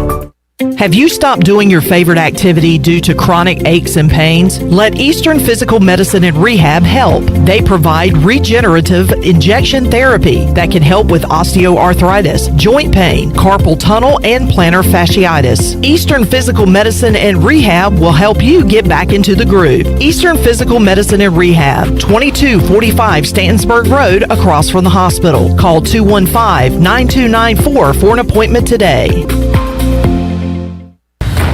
Burgers, wings, hand-cut, hand-breaded chicken tenders, fresh salads, and cold beer is the starting lineup at Tiebreakers and has been keeping customers happy for 20 years. Tiebreakers family atmosphere is the perfect place to come watch your favorite team play while enjoying a great lunch or dinner. In a hurry or looking for catering options? Get Tiebreakers to go. That now includes the new curbside pickup by ordering online at tiebreakersnc.com. Tiebreakers. For years, Callie Ann Phelps has been singing about Phelps Chevrolet. Phelps Chevrolet is the one for you. Low prices, service too. See the big dealer right away. Carolina's finest, Phelps Chevrolet. And you'll agree with what Skylar Phelps has to say. Nobody beats Phelps Chevrolet's prices. Nobody. The name you can depend on. Phelps Chevrolet. Get you one. Find new roads with Chevrolet. Then come find yours at Phelps Chevrolet in Greenville. Sawyer's Fun Park is now open in Greenville. This state-of-the-art 40,000 square foot facility features a 2-story LED interactive laser tag, a one-of-a-kind 2-story ninja course, a ropes course with a 180-degree zip line, and it's only one of 5 in the country that are indoors. Multiple climbing walls, a super cool arcade with 40-plus games, and a brand new full-service cafe and bar for adults. Visit the brand new Sawyer's Fun Park, now open, located right behind ARU on Corey Road, Greenville. Hi, this is Jeff Charles for my friends at Ed Watkins Marine. I've known Ed personally for years, covering his winning performances on the football field and on NASCAR's pit road. Now Ed is winning on the water, and you get to win too. You win with awesome boat prices from Ed Watkins Marine, and of course, great service after the sale. If you're looking for a new boat, contact Ed Watkins Marine today. They will deliver anywhere. Find them online at edwatkinsmarine.com and tell them the voice sent you. Hey Pirates, this is Holt Nailers. A big part of my success on the field is what I eat at home. To keep my body filled up, I order meals off a Clean Eats meal plan. I choose the meals I want from 6 different meals offered each week, and I pick them up on Sunday or Monday at the cafe on Red Banks Road. Each meal is packed with the perfect mix of healthy proteins, carbs, and veggies to keep my engine running at full speed. Go to cleaneats.com, click on meal plans, or stop by the cafe and get all the info. Clean Eats and the Pirates, a winning combination. BMS Builders is your premier custom builder in eastern North Carolina. With Blackwood and Mills Creek in Greenville, Dalton's Cove in Farmville, and Belmar in Ayden, these are just a few of the developments featuring BMS Builders homes. They can build the home of your dreams. Just ask Dr. Dennis Ross in Greenville or East Carolina football coach Mike Houston. They built their homes, and they can build yours as well. BMS Builders. Give them a call at 916-1578 for BMS Builders. I intend to see to it that any man who sails under a pirate flag or wears a pirate brand gets what he deserves. Pirate Radio, I think it'd be rather exciting to meet a pirate. the voice of the pirate nation.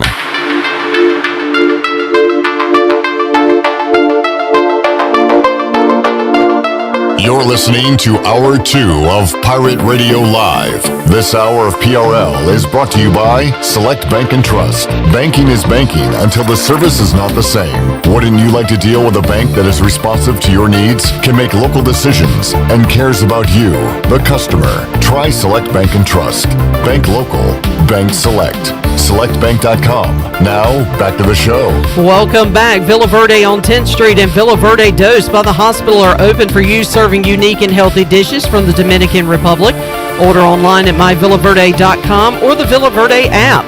Order a family meal that feeds 6 to 7 people, and they'll have it ready for curbside pickup today, whether it's dine-in or takeout. Villa Verde is a platform for good. Now let's head back in to PRL. Here's Clip Rock. All right, back with you on Pirate Radio Live. You can chime in on Facebook Live. Give us a call, 317-1250. Bryce Williams coming up at 5 o'clock. Also, more Mike Houston audio and more player audio as well.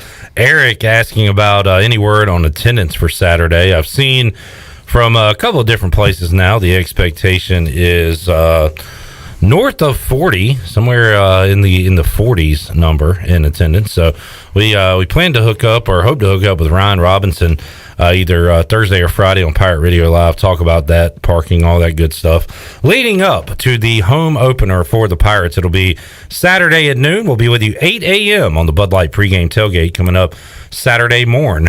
All right, Wager McGhee is here. We have talked college football. Let's talk NFL. And Wager likes the Bucks on Thursday night.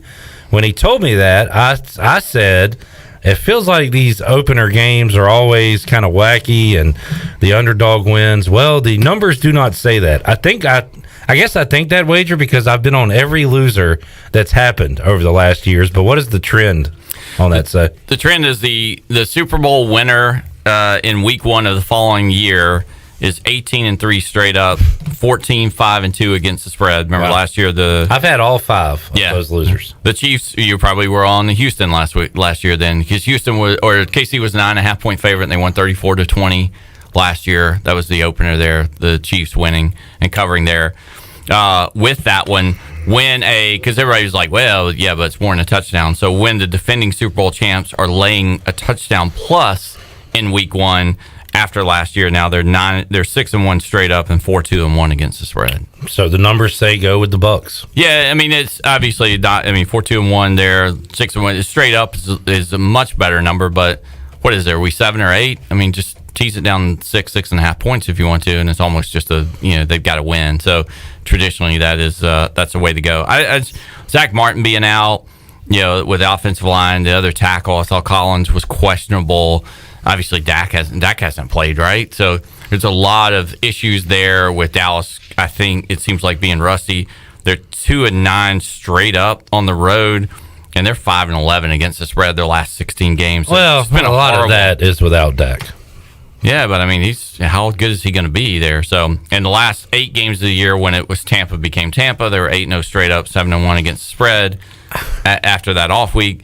An average score of 34-19. They didn't score under 30 points, and they kept everybody. I hear you on the Tampa side, but on the Dallas side, I mean, I'm not going to go through games where they had DiNucci and Dalton starting. I just don't think that's... Oh, those were wonderful games. Hey, they were. For people that don't like Dallas. And for Washington fans last year. All right, you don't have a strong opinion on Panthers-Jets. Panthers are up to a 5.5 point favorite. That seems like a lot. I would say that week 1, a lot of times you can just go blind dogs, right? Even though I just talked about taking a favorite there of more than a touchdown. I think that's going to be, I like the head coaching hire of the Jets. I'm not sure about Wilson. I think they're going to be better.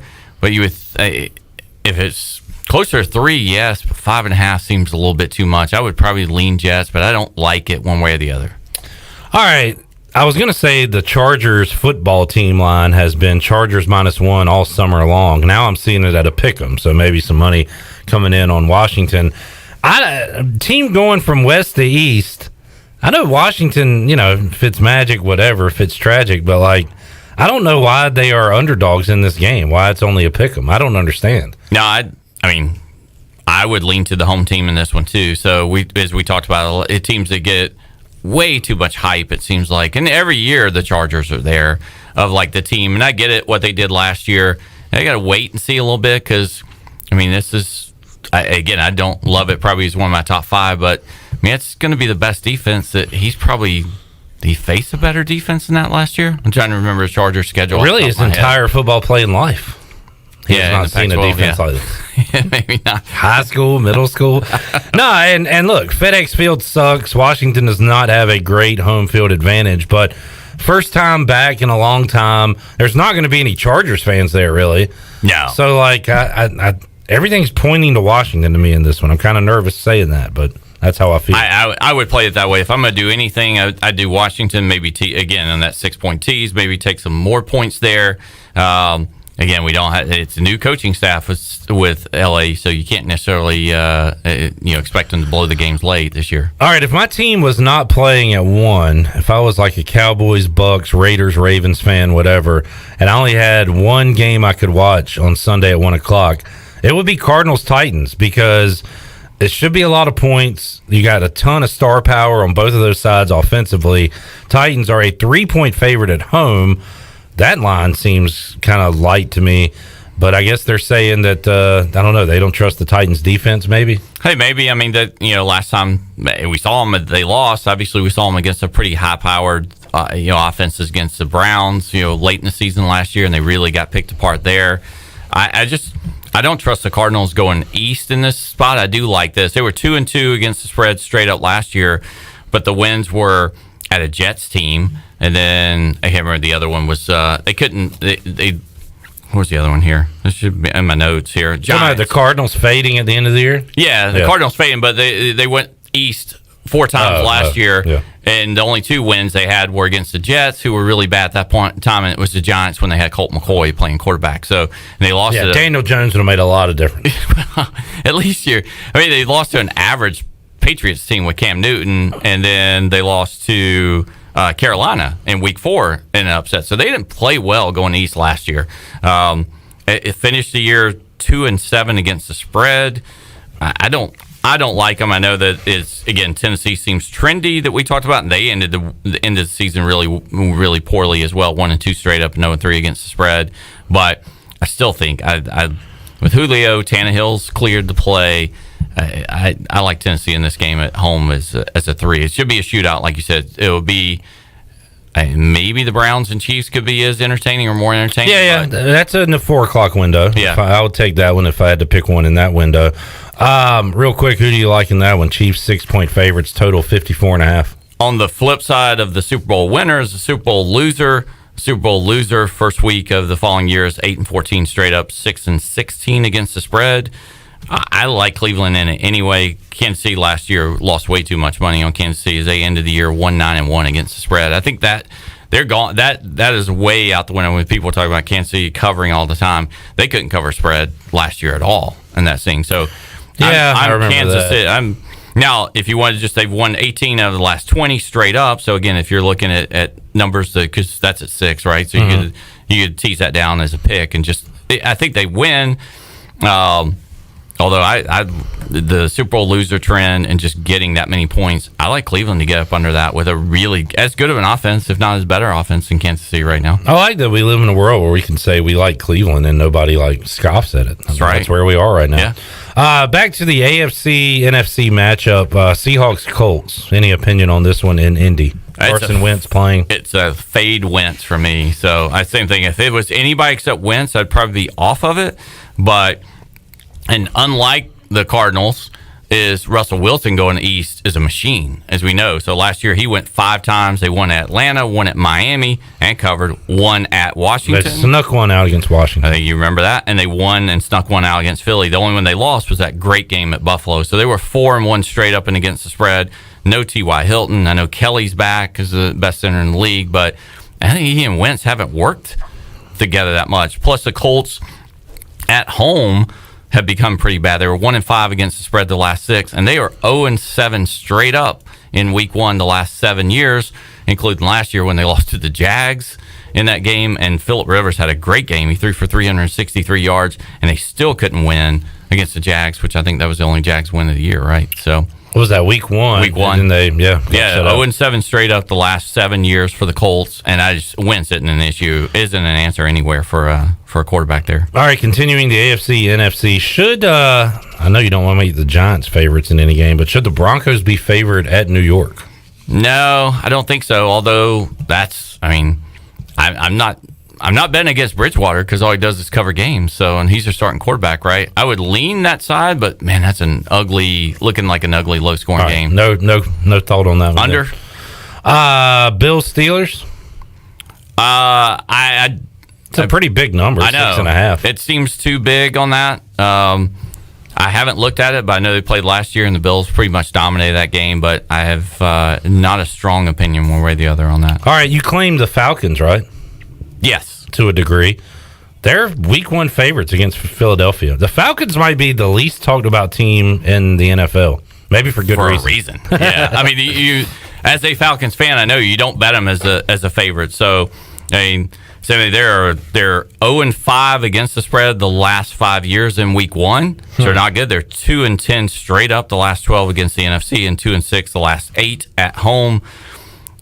Philly's not much better. They were 1-9 against the spread the last 10, but I'm trusting in the Jalen Hurts, the complete switch, I guess, or commitment to him. I don't know why it's 3.5. How the Falcons? Why they deserve to be a 3.5 point favorite against anybody? I love the Eagles in that spot. That is strange. Okay, you like a trend fading the Saints week 1, right? I do, very much so. The over the last 9 years, the Saints in week 1 and 2 are 3-16 against the spread.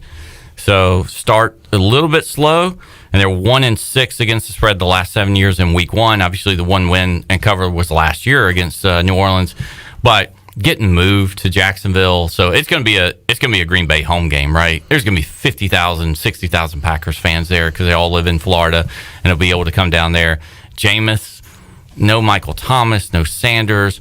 I don't know. Again, is it a Aaron Rodgers revenge last tour? I don't know. Aaron Rodgers angry about something. Tour. But I mean, it's going to be we know that because after this, there'll be 20 Packers on the injured reserve or injured list every single week. This is the healthiest Packers team you're going to get.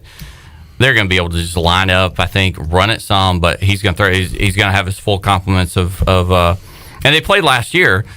Green Bay beat them 37-30 in New Orleans, and that was with Drew Brees and a healthy Saints team. And the main offensive weapon that Rodgers had that day was Lazard. All of his other receivers were out, and he picked them apart with like Alan Lazard as his main guys. I'm not the clean bill of health, most handsome man in the world. I shouldn't be talking about other men's appearances, but Aaron Rodgers yesterday with Pat McAfee. He looked like Dave Grohl had just wrapped up a 4-leg concert, and he just looks old. I guess he is old. Kind of crept up on me that Aaron Rodgers is old. Yeah, it's been a long time since he was sitting in that green room all by himself. I don't know how many years this is for him. So I think he's a natural guy. He just goes hiking. Well, they won the Super Bowl in the 08 season? Maybe 9? Yeah, something around. I mean, you can't blame. He's at the end of, even though he's as good as you can be, but. You can't necessarily blame the Packers for trying to draft a quarterback. I question Jordan Love as being the one, and last year being the time to do it. But you got to start preparing for the future, right? I mean, they did it. I know everybody will say it's not the same situation, but Rodgers benefited from that when they moved on from Brett Favre. So that happens. But he's going to pick the Saints apart here, and I like that game. NFL gave us some crappy primetime games, in my opinion. Rams are 7.5-point home favorites against the Bears Sunday night, and the Ravens are 4.5-point road favorites against the Raiders Monday night. Any interest in those primetime games? I like Vegas. I haven't really looked at the other one that much, and mainly because this will be what kind of truly amounts to the first home game for Vegas, right? Last year, the first one without fans was Monday night. As a dog against the Saints, and they won straight up. So they're a great Monday night team. They're 6-1 against the spread the last 7 on Monday night, and they're 4-1 against the spread the last 5 on week 1. The running back situation for Baltimore concerns me. I guess they just signed Le'Veon. They got Gus.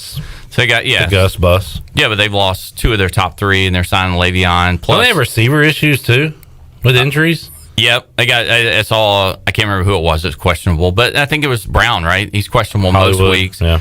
In the contest I'm in this year, they've changed it with Vegas that you get a point and a win if a team forfeits or can't play because of COVID. And so I may be fading Baltimore a whole lot because there may be weeks where Lamar is just going to because again, I don't want to get into that. He's whatever he's going to do, but I could just lose Lamar on Baltimore. It's going to be tough to back Baltimore this year, where Lamar could be a game time decision and be out every single game. Whatever edge you can get, take it. I like the Raiders in that spot. So all right, there's a few we haven't gone over real quick. Anything on the worst game of the weekend? Jacksonville, Houston. Let's see. I'm just going to rattle off some. Vikings, Bengals, not a great game. Niners, Lions.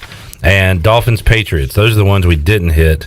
Anything in those? I would probably Dolphins maybe the one that I would lean the most on. Just Mac Jones' first start there against the former New England defensive coordinator, so he knows that system pretty well, and they played him well. So and Tua in the second year with a little bit more weapons. So I would lean that side on that one. The other ones just seem a little bit ugly. Some of those numbers seem a little bit too high. The last quarterback drafted first overall to win a game, playing in his first game in his first season, was David Carr. on that Sunday Night Football 2002. And I'm not going to tell you who they beat because that's the trivia question tonight for people listening. Burrow got robbed last year, though, because I had Burrow plus the 3 at home. Was that against? I can't remember who that was playing. They threw and they called a push off on A.J. Green in the end zone. Oh, yeah. And then the last play of the game, which the Chargers games, Bengals. Was it Chargers they were playing? Maybe so, yeah. Cam had a strong debut against the Cardinals, but they lost. I remember that one in 11. But, you got to go all the way back. So, what is that? I don't know if that means anything for Trevor Lawrence, but maybe I take the Texans there. Tyrod. I'm kind of interested in seeing that one. I would lean of all those. God, you're sick. You know that meme that's like something about sickos, and he's in the window. He's like, yeah, you're a sicko. People go to demolition derbies for a reason. So people get in bumper cars for a reason. That one. Aren't you curious about Trevor Lawrence? I mean, he's like the greatest prospect since Peyton Manning, right? Andrew Luck, yeah. Yeah. Oh, I miss some Andrew Luck. I love some Andrew Luck. Really? Yeah. All right. Wagers, big recap for college. South Carolina, Ohio State, Iowa, App State, Utah, Texas, TCU, NC State, Rutgers, UNC, and the SMU North Texas over, and some on SMU as well. NFL. Now, you can tell me your strongest plays, but you like the football team, Titans, Browns, Seahawks, Eagles, Packers, Raiders, Dolphins, and which ones are you playing in the contest? Do you know yet? Right now, I was kind of down to, again, some could come in and out of there, but maybe Vegas, Green Bay, Eagles, Tampa. I left out Tampa. Between Cleveland and playing that Super Bowl loser thing, Cleveland and Seattle. Russell Wilson gets Carson Wentz. So, all right, man, we did it. We probably left some crumbs on the table, but I'm gonna do a better job of keeping up with your picks. I got the ones we talked about written down. Are we gonna total them out this year? I should do a better job on Twitter, but you know how that's going to go. So I lose interest after one week. I'll try to do a better job of keeping up with it, but I at the very least, I want to know what you have going into the week. Well, I'm in 3 Vegas contests this year, so the numbers are out there for a record anyway. So it's not like I'm trying to hide them if I do bad in them. So I'm in the Westgate NFL, the Circa NFL, and the Golden Nugget Super one, which is 7 picks a week, which can be any college or NFL, that's the one that's going to have me in the corner crying on Friday nights trying to pick games. Do you how do you narrow down from 200 lines to 7? Your best 7. That's going to be my problem. I'm just handing my money in We're talking about Arizona. I guess they're on board with what Kingsbury's doing there in Arizona. They're going to give them a shot, but have you looked at coach to be fired odds? Do you have a front runner there? I haven't looked at it, but I would think the way they ended the season against. Remember, they lost to some 4th-string quarterback or something like that, right? As a chance to get in the playoffs. So he's got to be on the hot seat a little bit, especially with that division the way it is. This article is from June. It's got McCarthy and Fangio as the favorites. Matt Nagy, John Gruden, Mike Zimmer, Kingsbury, and Zach Taylor. Those are the favorites there. I think McCarthy's too early in that. He'll get credit because Dak got hurt last year, right? So I don't think you can cut him this year. They got too. I don't know if you watch Hard Knocks, you realize how big of a goofball. I don't know if that was ever going to be it didn't seem like a good spot, but Gruden. But isn't there way too much money in Gruden? Yeah. So you can't get rid of him. Yeah. I said last year after the Super Bowl loss and then the thing with his son that I was rolling the dice if I could grab an Andy Reid prop of that he would retire or whatever. Not a fired prop, but it's just maybe his heart's not in it if they start out a little bit slow. And plus, then that could set up the enemy, right? So he could just say, my coach in waiting here, and finally he gets a head coaching job. So I think there's a lot of things there where, but not fired, so it has to be first coach. To leave their post. Yeah. To leave their position. I don't know, the Giants guy, maybe? Yeah. He's kind of an idiot, isn't he? Who's that? I know. Oh, Joe Judge. Right. Joe Judge. Didn't he write Beavis and Butthead? Mike Judge. Oh, that was Mike Judge. Okay. I thought Joe Judge did that. Wager, are you going to be a Wednesday regular, or is it week to week? I mean, I've got to do this on a regular basis because I've got money. I'm invested in this. So all right. If you will, I'm invested in you. If you will have me for these rambling hour-long sessions, I do have 2 Kyle Larson tickets. I can't believe we're going to go off and not take before the. I got him late. To win it all? Yeah, I got one early in the year because I figured out and was told he was kind of driving what basically amounts to the 48, and I got one a little bit later. And I've got an 18. That didn't start out very well, but at least a 9 went into the wall, so we're all happy about that. Wait, no, we're not happy about that, are we? I can't believe you like him. Why can't you believe I like Chase Elliott? I don't know. You're wearing his hat there, I guess, right? Yeah. I don't know. What's wrong with him? They're all just plain white men. They don't separate themselves at all from each other. Like, what's the difference? It feels like he's being pushed on us, though, a little bit. So he's an agenda. I don't care. Richmond. Yeah. Saturday night. Who you got? Well, Larson didn't win last week, so I'm going to go with Larson this week. But I don't really. This would have been a good spot for Denny to win his first if he didn't just win, right? I don't know the Richmond track that well, I guess. What is it? Mile and a half oval? Don't ask me. Paperclip? No, it's not. No, it's like a. I tested you. It is a. It's not a short track, but it's not a big track. It's a medium track. It's a medium track. Medium track. Who is best on medium tracks? Denny Hamlin's from Virginia, right? So I just always say him and Rich. Yeah, but I don't. You would think, and he's got nothing to lose now. So Kyle's going to be an interesting one because I think he's out of the race right now, and I know there's 3 races for it. So, but I'd have to look at the 18 odds. So he's going to push it this week a little bit. The 9's got to do a little bit as well. So. Kyle Busch, every week I follow these guys who are listening to the scanners, and he's just like dog cussing his guys because their car sucks. Yeah, every single week, and somehow does okay. Yeah, it finishes like top 5 or whatever. Yeah. All right, we're out of time. Wager, enjoyed it, and me too. Let's do it again next week. All right, let's take a time out. We'll come back. Bryce Williams is in the house. We'll recap ECU App State, talk East Carolina, South Carolina. We'll go Pirate Radio Outdoors with Chandler Honeycutt and Bryce Williams. And we'll hear some Mike Houston, Shane Beamer comments as well. When we return, Hour 3 of Pirate Radio Live is on the way. We're back with you after this.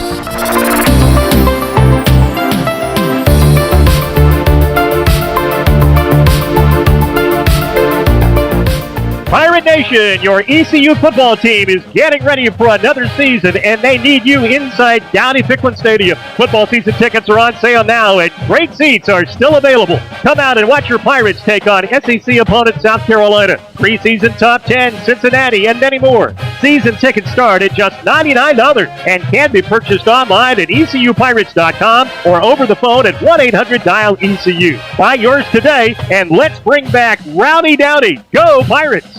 Hello folks, this is Jamie Lane with Carolina Hardscapes and Mulch. We believe that making memories with your family and friends is what life is all about. If you have a dream of having a backyard patio, fireplace, pool, walkways, fire pits, or more, then Carolina Hardscapes is the place to call at 364-1201. You can stop by our outdoor showroom on Fire Tower Road across from Bostic Sug Furniture. At Carolina Hardscapes, we look forward to making your backyard the place to be. Find us on the web at CarolinaHardscapesandMulch.com. Hey Pirate Nation, Lindsay Gray here with Carolina Caliber. In 1960, my granddaddy started his firearm business right here in Eastern NC. Still family owned and operated, we have the area's largest selection for outdoor shooting sports and accessories and are one of the nation's top firearm dealers. At Carolina Caliber, we have everything you need from hunting, home defense, and personal protection, including a wide variety for ladies and youth. We buy, sell, and trade. It's a time-honored tradition. Visit us at Carolina Caliber on Fire Tower Road in Winterville.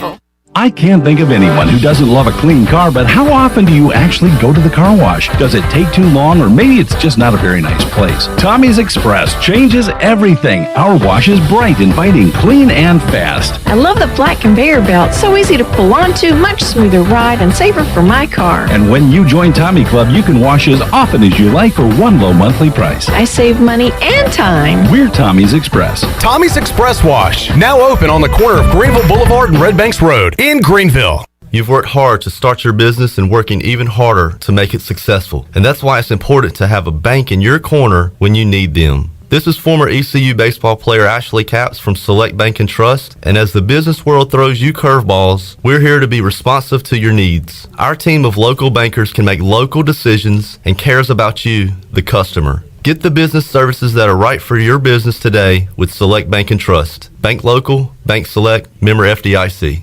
Have you been waiting to try CBD? ENS Hemp on Fire Tower Road in Greenville is the area leader in CBD. We want to educate you on how our products work with your endocannabinoid system. These products are all natural and non-addictive. ENS offers a variety of products to meet your needs. Tinctures, edibles, topicals, and even smokable items. Customer feedback indicates relief from stress, anxiety, fatigue, pain, and PTSD, just to name a few. ENS Hemp is located on Fire Tower Road. Also, check us out on our Instagram and Facebook pages.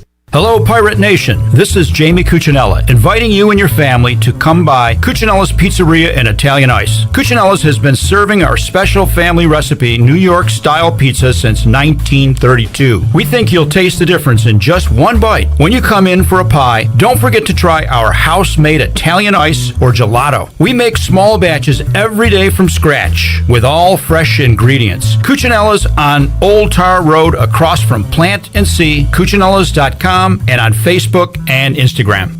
Hey, this is Troy D, proud ECU grad from the class of 94. And if you know me, you know I love the 90s here at ECU. It was some of our glory days, including bowl games, the Peach Bowl, and even a March Madness appearance. Relive those days with my friends from Tailgate Classics. Tailgate Classics is a cool retro store with all types of merchandise, including the 90s ECU vintage tees and hats. Check out Tailgate Classics in person, 304 Evans Street, or online at shoptailgateclassics.com. Tailgate Classics, bringing back the throwbacks. This is Pirate Radio, WGHB Farmville, 1250 and 92.7 FM Greenville, WDLX Washington, 930 and 104.1 FM Washington.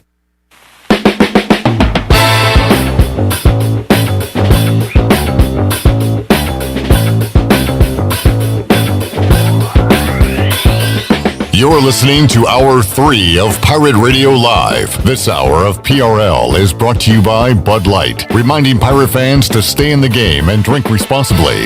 Bud Light, the official beer of the ECU Pirates, and proudly distributed by Carolina Eagle Distributing since 1989. Now, back to the show. Welcome back. Eastern North Carolina's choice for window tinting, signs, graphics, wraps, graphic design, and more is Signs Intent. Be sure to stop by their office at 801 Staten Road in Greenville, or you can book an appointment online at signsintent.com. Now let's head back into PRL. Here's Clip Rock. Alrighty, Hour 3 of Pirate Radio Live. We'll make you a winner. Open up the Pirate Radio booty bag coming up during this hour. And Bryce Williams, former East Carolina tight end, is along for the ride. Bryce, good to see you, man. Y'all as well. Wish we were coming in here hooting and hollering about a Pirate victory last week, but unfortunately we're talking about the first loss of the season. East Carolina goes down to Appalachian State 33-19, and Bryce, first time we've had a chance to talk to you since the game, so let's get your take on what happened between the Pirates and the Mountaineers. I guess the first thing is just a bummer, letdown, frustrating, wasn't expecting it, so I mean, hopefully I'm optimistic each week, so I'm not going to say it's the end of the season by any means, but definitely would have been awesome to, start the season out with a win. And especially with the big run, was it 65 yards? Keaton Mitchell had a 63-yard catch and run. Yeah, so I mean, I saw that. I was all fired up thinking, okay, we're about to get on it. And then it just seems like it went to conservative mode or whatever it was, and seems like Holden Ahlins didn't have any time. I saw hesitancy in that, I felt like. No big plays being made. Pretty much a recipe to not win. So that's just, just picking through there. So yeah. I watched the entire game, and it was strange when somebody on the fifth quarter brought up to me that Rajee Harris had 8 carries, Keaton Mitchell had 4 carries. And I had to look it up in the box score. That's just 12 carries for your running backs. Holden accounted for 12. I think some of those are sacks and things like that. Pressures and scrambles. Like yeah. I think a lot of it was pressures. But man, that's a low number. And I mean, I guess that tells you that the game kind of got away from them and they had to throw. But Mike Houston teams want to run the football a lot more times than just 12 carries from the running backs. Yeah, for sure. What was our passing? Because I tell you, 22 out of 40, 295 for Holton. Mm-hmm. Now the interception came on that Hail Mary. What'd you think about that play? I thought that one, I don't think one play you can say really just deflated the game. But I think ending the half with a Hail Mary touchdown, I think would have possibly changed some things and made things look a lot better. Cuts it to 7 at the time. Yeah. And then ECU's defense comes out of the locker room, gets a stop. Yeah. The first drive of the second half. So it would have been, which I think it was bull crap how they call it a touchdown, then there was no official evidence that you could see any. It's like I saw the app guy get it, but then you see CJ Johnson grabbing it, and then there's a pile, you can't see anything else, and he comes out of the ball. They call it a touchdown, and then I'd love to know where they saw that it was overturned to interception. I honestly thought live, I was saying it, watching it, that it was an interception. I thought it was as well. But the fact they called it a touchdown, right? You can't, I thought they wouldn't be able to overturn it, but yeah, they did. So that was a big bummer to have that taken away from me, because maybe that would have gave just a slight little boost. I don't know. I feel like we had the defense came out and got a 3 and out. Yeah, 3 and out, and just mentioned that. Yeah, I know. Yeah. Oh, okay. Yeah, I know. But I'm saying, yes, I did. 100%. You tried to get me there. Well, I tried to get you because you just repeated what I said. Right, but what I'm saying is it would have been big. You're just reiterating the great point that I made. Right, but what I'm saying is with that touchdown and that 3 and out, that would have been huge. Exactly. Yeah, that would have been good. I forgot. Yeah. How about? I was gonna say something else. I forgot. Chandler wrote me. Way to go, Chandler. Jeez. It's what I do. Hey, job well done. Yeah. How about defensively, Bryce? East Carolina gives up 226 rushing yards. I honestly think you can say, well, the Hail Mary, the whole Nailers run that got called back. ECU could have had more points. App State could have had more points if they wanted to in that game too. I think they kind of took the foot off the gas. But after a while, defensively to give up 259 through the air, 226 on the ground. I was expecting more. Yards. From the defense. Well, I guess it's not as bad as we have had it before. There you go. Glass half full. So that part's good, but I feel like they were definitely running on us quite a bit. So that was yet again frustrating, especially when a team's doing that. And then, on the offensive side of the ball, that was frustrating as well. I feel like Holton didn't have any time. But then I feel like when he did have time, maybe I missed something. I don't know. But I feel like when he did have time, he was getting he couldn't throw the ball because nobody was possibly open. So I don't know if we weren't getting separation. I couldn't see it from the angle of the TV of like how the receivers or what was going on. But I don't know. It just was a bummer, and I didn't feel like things were clicking at all. Uninspiring effort to start the season. Shirley, let's hear Mike Houston 10. He was asked how the tight ends looked. Bryce, just one catch from a tight end in the game on Thursday night, and it came late on a Ryan Jones 38-yard touchdown when the game was pretty much decided at that point. Here's what Mike Houston said. I think some good and some bad. I mean, it's, Ryan had the touchdown catch there late in the game.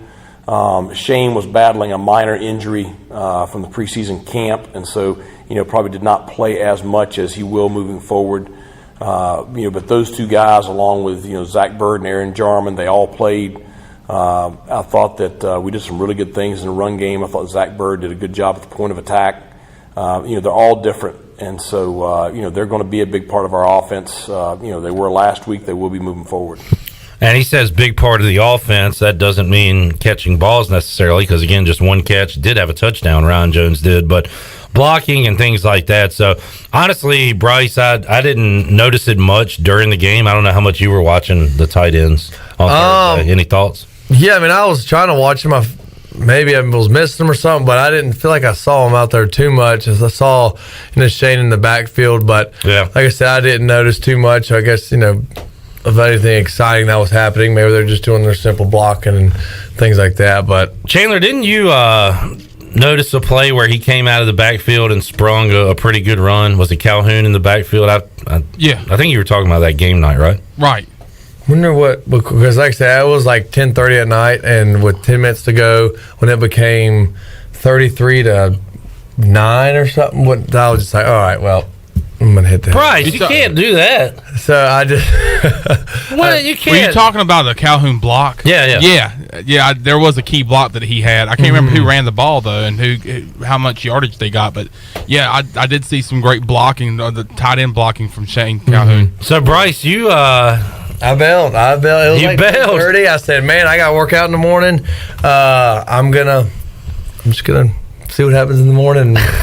And guess what? So, Nothing and unfortunately, great happened. what I thought unfortunately happened. So Yeah, there you go. when it came to almost 27 points. Well, you'll be able to hopefully stay up for the whole game Saturday because it's a noon kickoff. So unless Yeah. you take an afternoon nap, Yes. you should be all right. That's not during my nap time, so I think we'll be good. So what? And now it's all about for these guys improving upon what went wrong week 1. So what improvements do you expect to see made, Bryce, from game 1 to game 2? I would feel like just decisiveness. I feel like it would be a huge thing. Maybe communication up front. I feel like when obviously the quarterback's getting pressured, it's either miscommunication or you're getting outbeat. Talent wise or however you want to call it.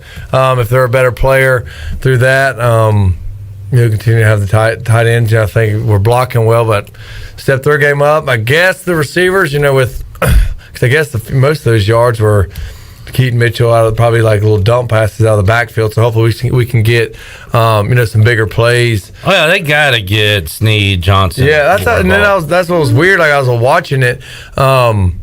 I was like, I saw CJ make a great catch. He got popped good over the middle, which I was very impressive that he made that catch. So that was a big time play. But yeah, throughout the game, I kept thinking, well, where's Snead? Where's CJ Johnson? And as we saw, they only had a handful of catches, which I'm definitely not used to seeing. I told Rajay and Snead were in here together the other day. I said, Rajay, you might want to frame this box score because I don't know when you're going to have the same amount of catches and more yards than Tyler Snead in a football game. Yeah. But that's exactly what happened. Harris had 4 for 56. Snead just 4 for 27 the other night. So hopefully they can get together and maybe open some things up. I hear we're the favorite, correct? Is that? It has flipped. South Carolina's a 1.5 point favorite. It's basically a pick 'em. So I hate I'm gonna miss it in person. it's great that we're I guess equal. Regardless of how good South Carolina is this year, who cares? You can get beat by anybody, but to beat finally an SEC team. After how many years has it been? We were close, but that'll be awesome. 1999, I believe. Yeah, so that's crazy. So hopefully that'd be awesome to do in Daddy Ficklin or in regardless wherever. But hopefully they can fire all cylinders and just come out and forget last week and come out and do what we know what we've seen they do. Do what we know they can. There you go. Well said, Bryce. That's why you're on the radio. Yes. One receiver that did play his part was Josiah Hatfield. 3 catches, 51 yards for an average of 17. And Mike Houston talked about him yesterday. Cut 9. Shirley, his thoughts on Josiah Hatfield? Yeah, and then he drew the pass interference on the other ball too. So it's really good. He's a guy that. I've said a couple times we were recruiting him very heavily at James Madison when I was there. Glad we were able to get him signed when I got here. But has a lot of ability, has worked very, very hard, and so I'm just excited to see. He had a good, solid game last week. Would like to see him followed up this week. All right, Mike Houston there on Josiah Hatfield. We're wondering kind of what his role would be on this team. Looks like he's going to be a part of the offense. And, of course, CJ and Snead have to get way more involved than they were week 1. Here's a big question, Bryce, and you can speak to this. Well, what do you remember about coming off a loss and practice? And for fans, for us, it's like the end of the world. The season's over.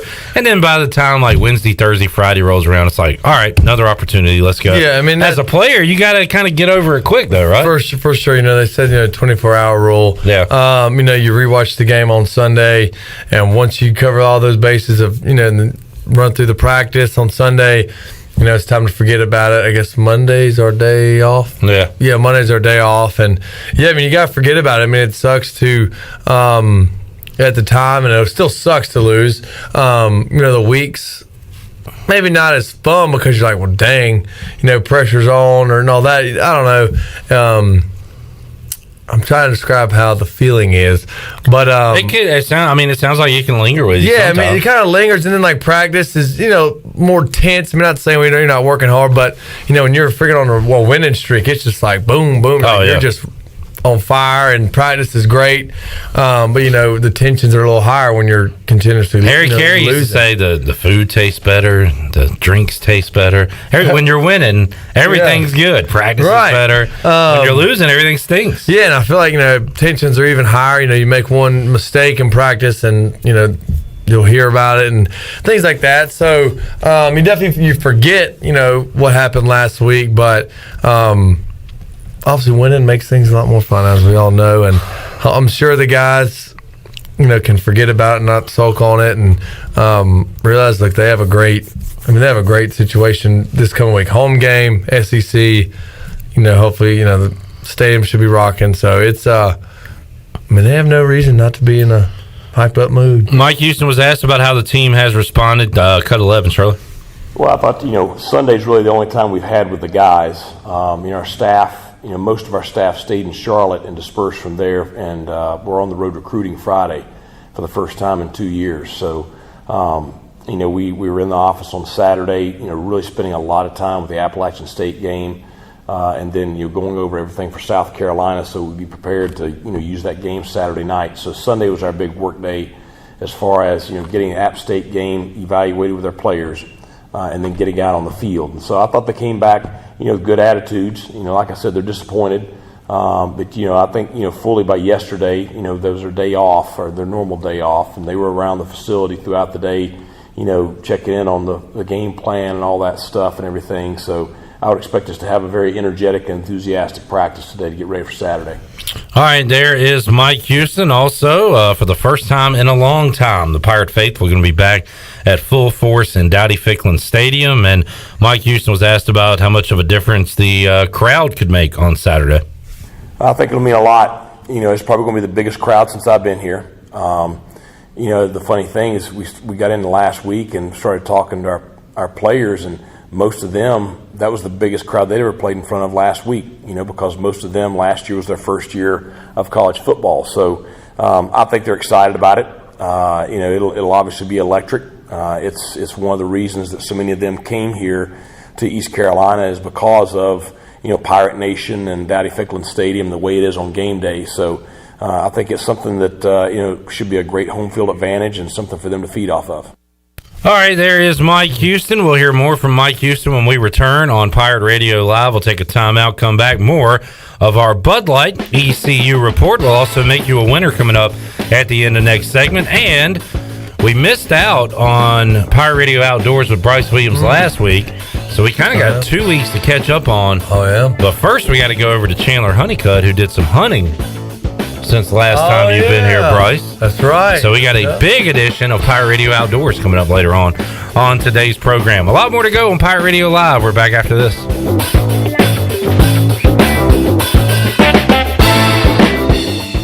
On Saturdays, your team needs you, your sofa needs you, and you need a Jersey Mike's sub. Get it all with free Saturday delivery when you order through the Jersey Mike's app. Jersey Mike's, a sub above. This Saturday, while you watch the game at home, we're watching the grill at Jersey Mike's. Order through the Jersey Mike's app for free delivery on Saturdays, unless you're going to miss hearing this. Jersey Mike's, a sub above. White Claw Hard Seltzer, a wave of refreshment. Crafted using our unique Brew Pure process. Made pure. Nothing tastes like White Claw Hard Seltzer. White Claw Hard Seltzer, available in 5 fruit flavors, 2 grams of carbs, gluten-free, and 100 calories. Find it at whiteclaw.com. White Claw Hard Seltzer, nothing tastes quite like it. Proudly distributed by Coastal Beverage. Please drink responsibly.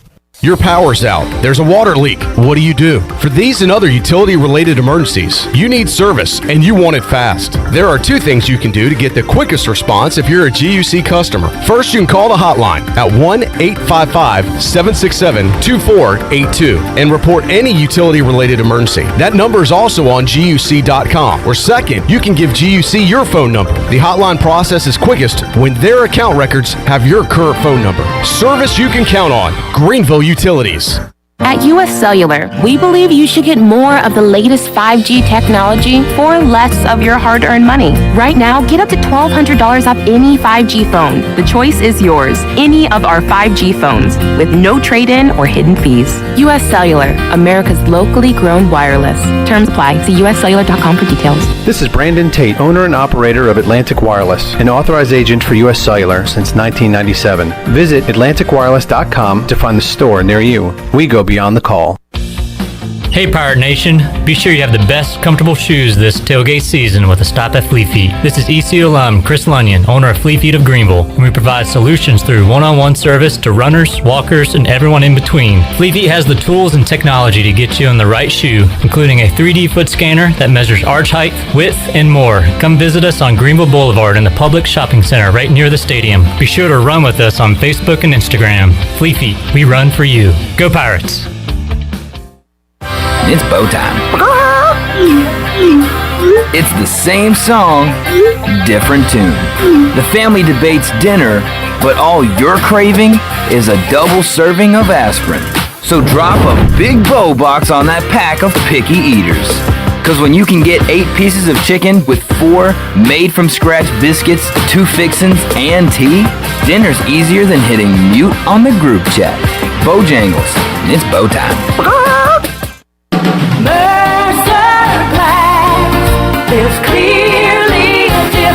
Hi, this is Todd Mitchum with Mercer Glass, Eastern North Carolina's most complete glass company. Mercer Glass specializes in windows, shower doors, auto glass, and mirrors. We can install or repair almost anything made of glass in your home or business. So give us a call at Mercer Glass. That's 752-5101. That's 752-5101. Relax. Take a load off. You've earned it. This Labor Day at Bostic Sugg Furniture, you don't have to work hard to save on all the comforts of home. Come in during our Labor Day sale and shop huge in-stock savings on the best seats in the house. Plus, for a limited time, with any recliner, get a free stainless steel insulated tumbler with the always guaranteed lowest price, local delivery for just $20.21 and the best brands. This is the Labor Day sale you don't want to miss. Right now at Bostic Sugg Furniture. Pirate Radio. And you write that down, because when you're at East Carolina, you go for it every time. Or you don't coach at East Carolina, you don't come to East Carolina, you don't play at East Carolina with a weak heart. Write it! The voice of the Pirate Nation.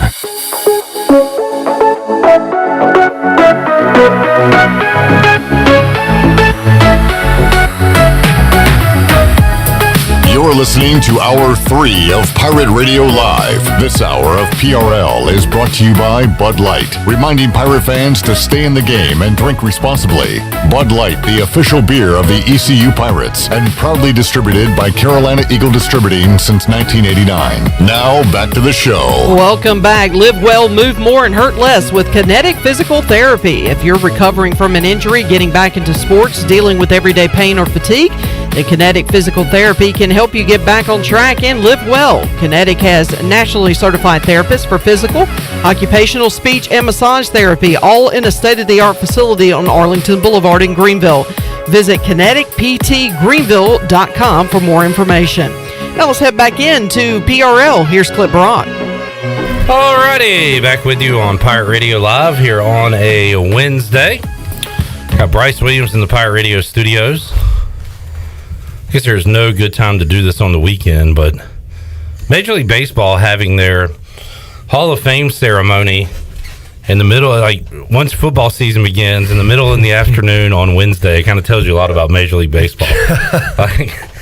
Not going to get too many eyeballs. Why not like a Wednesday night or a Tuesday? Like something. Not that I would tune in anyway, so maybe I shouldn't be complaining about it. But I feel like Wednesday at 4:30, 5:30 is not the best time. No, it's like no. So I guess Derek Jeter is talking right now. as he is being inducted into the Hall of Fame. All right. So targeting was a thing when you played, right? Yes. Did they used to kick guys out? I can't remember when the I got rules someone started. kicked out. Someone targeted me, and they got kicked out. Did you say, "See ya, buddy"? Get out of here. No, I was on the side. They wanted to give me a checkup. Oh yeah, yeah. But which it was kind of nice. I said I took one for the team because I think it was like 15 yards. Yeah, 15 yards. Player ejected. Plus First catch. down. I wonder if I got caught. I think I caught the ball, targeted. So does that increase my yardage? No. Dang. not on the stat Just sheet. a thought. That's part of Bryce Williams' hidden yards you got over the years with PIs and added yards like that, defensive holding on you, stuff like that. And luckily they don't take away yards when you hold, Bryce. How many times they get you for that? You know what? I may have a. No way you got a clean record. I might have a clean. No, no block in the back, no holding. No false starts. False You've starts. had false I've starts. had false starts. I've had false starts. I remember it was in Tulsa. For some reason, I got a false start in Tulsa. Not like it was loud. It sounds like a country song. But I got a false start in Tulsa. I might be. I jumped the gun in Tulsa. So yeah, but that I've had some false starts. All right. I will say that. Now, but holdings, all right, maybe I don't have a clean record, but I can't remember. Hey, look, nobody's going to look it That up. was perfect. Yeah. But I'm sure. What about offensive pass interference? I'm sure you pushed off. I think I've had one or two. I wish they'd allow a little more hand fighting. I don't know how you feel as a receiver, tight end, but I wish they'd let them play a little more on the outside. But anyway, slightly. I bring that up because targeting has to be fixed. Now, I get it. I agree. I get why they put it in, but when the problem is the offensive player lowers his helmet on just about every freaking play, and uses his head as a missile, and the defender, repeats the act, and he gets hit with the 15 yards, which I'm fine with that, but you can't just throw every guy out, especially if it's an accident. There needs to be some intent there. And I think with all the complaining that went on, it goes on every week, but Monday night in that Ole Miss Louisville game, that was ridiculous. We had 4 or 5 guys tossed. In the first half. Yeah. Wow. Just ejected. There was one time where it was on the kick return. They went out there to actually snap the ball, and they stopped play and said, "We're going to review this for a targeting." It wasn't somebody that was tackling the returner. It was the guy blocking for Louisville. And it was clear that he lowered the head and made helmet-to-helmet contact, but they ended up ejecting the guy that was actually blocking on the play.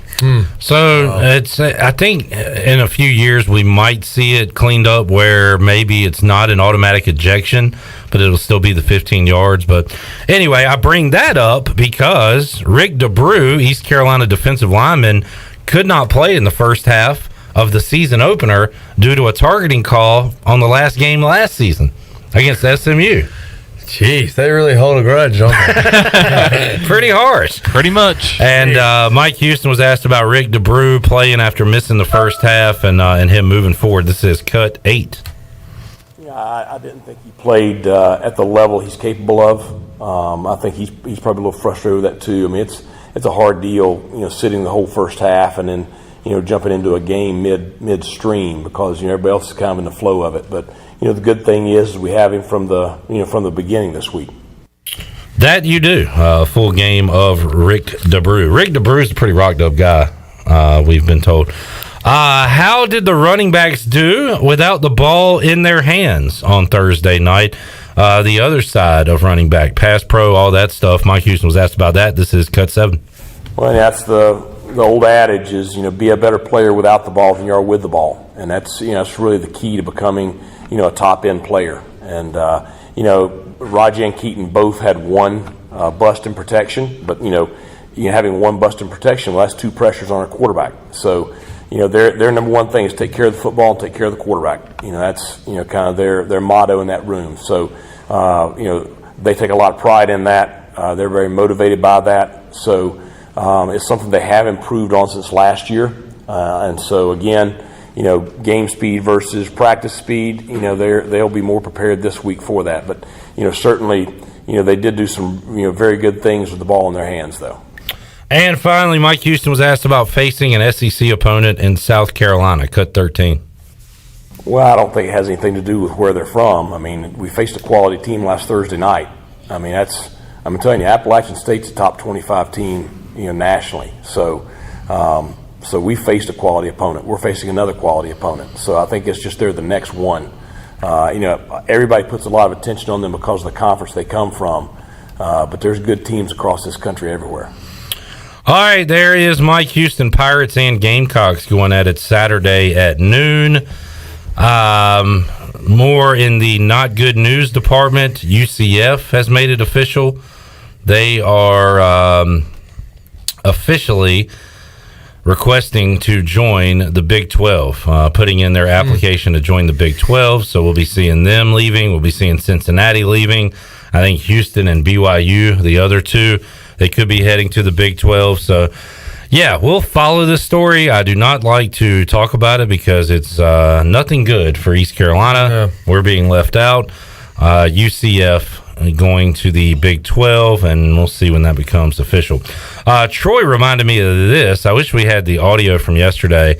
We started talking about I don't know how we even got on the subject. Oh, Dave Nickel. I think Stephen Igo was maybe looking down or something. He said, Dave Nickel. He said, I don't want to hear anything about Dave Nickel. Nah, but I'm wondering how we got to that point.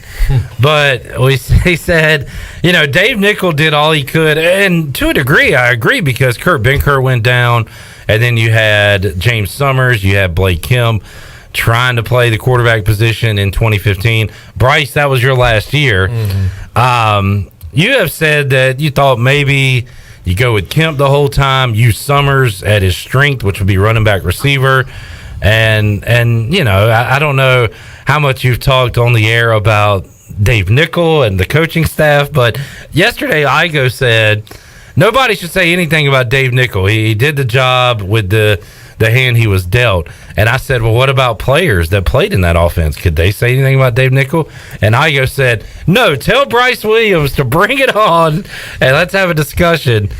Do you have any? I actually have that audio. Oh, well, let's hear it. Let me make sure that this is the right one. All right, let's go.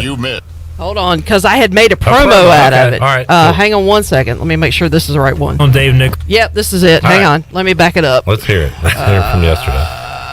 Stephen Igo in studio yesterday. Igo and I tend to go off the beaten path and just get into arguments about things. Do you really? And yeah. That happened yesterday. Everybody hates on Dave Nickel, but I tell you what, man, he took James Summers and Blake Kemp and almost made a ball game. So I don't want to hear any crap on Dave Nickel. Not even from former players that were in that offense? I don't want to hear a peep.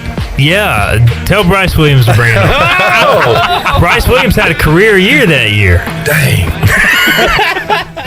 We got Shirley. Great timing on the dang. I don't think I had a career.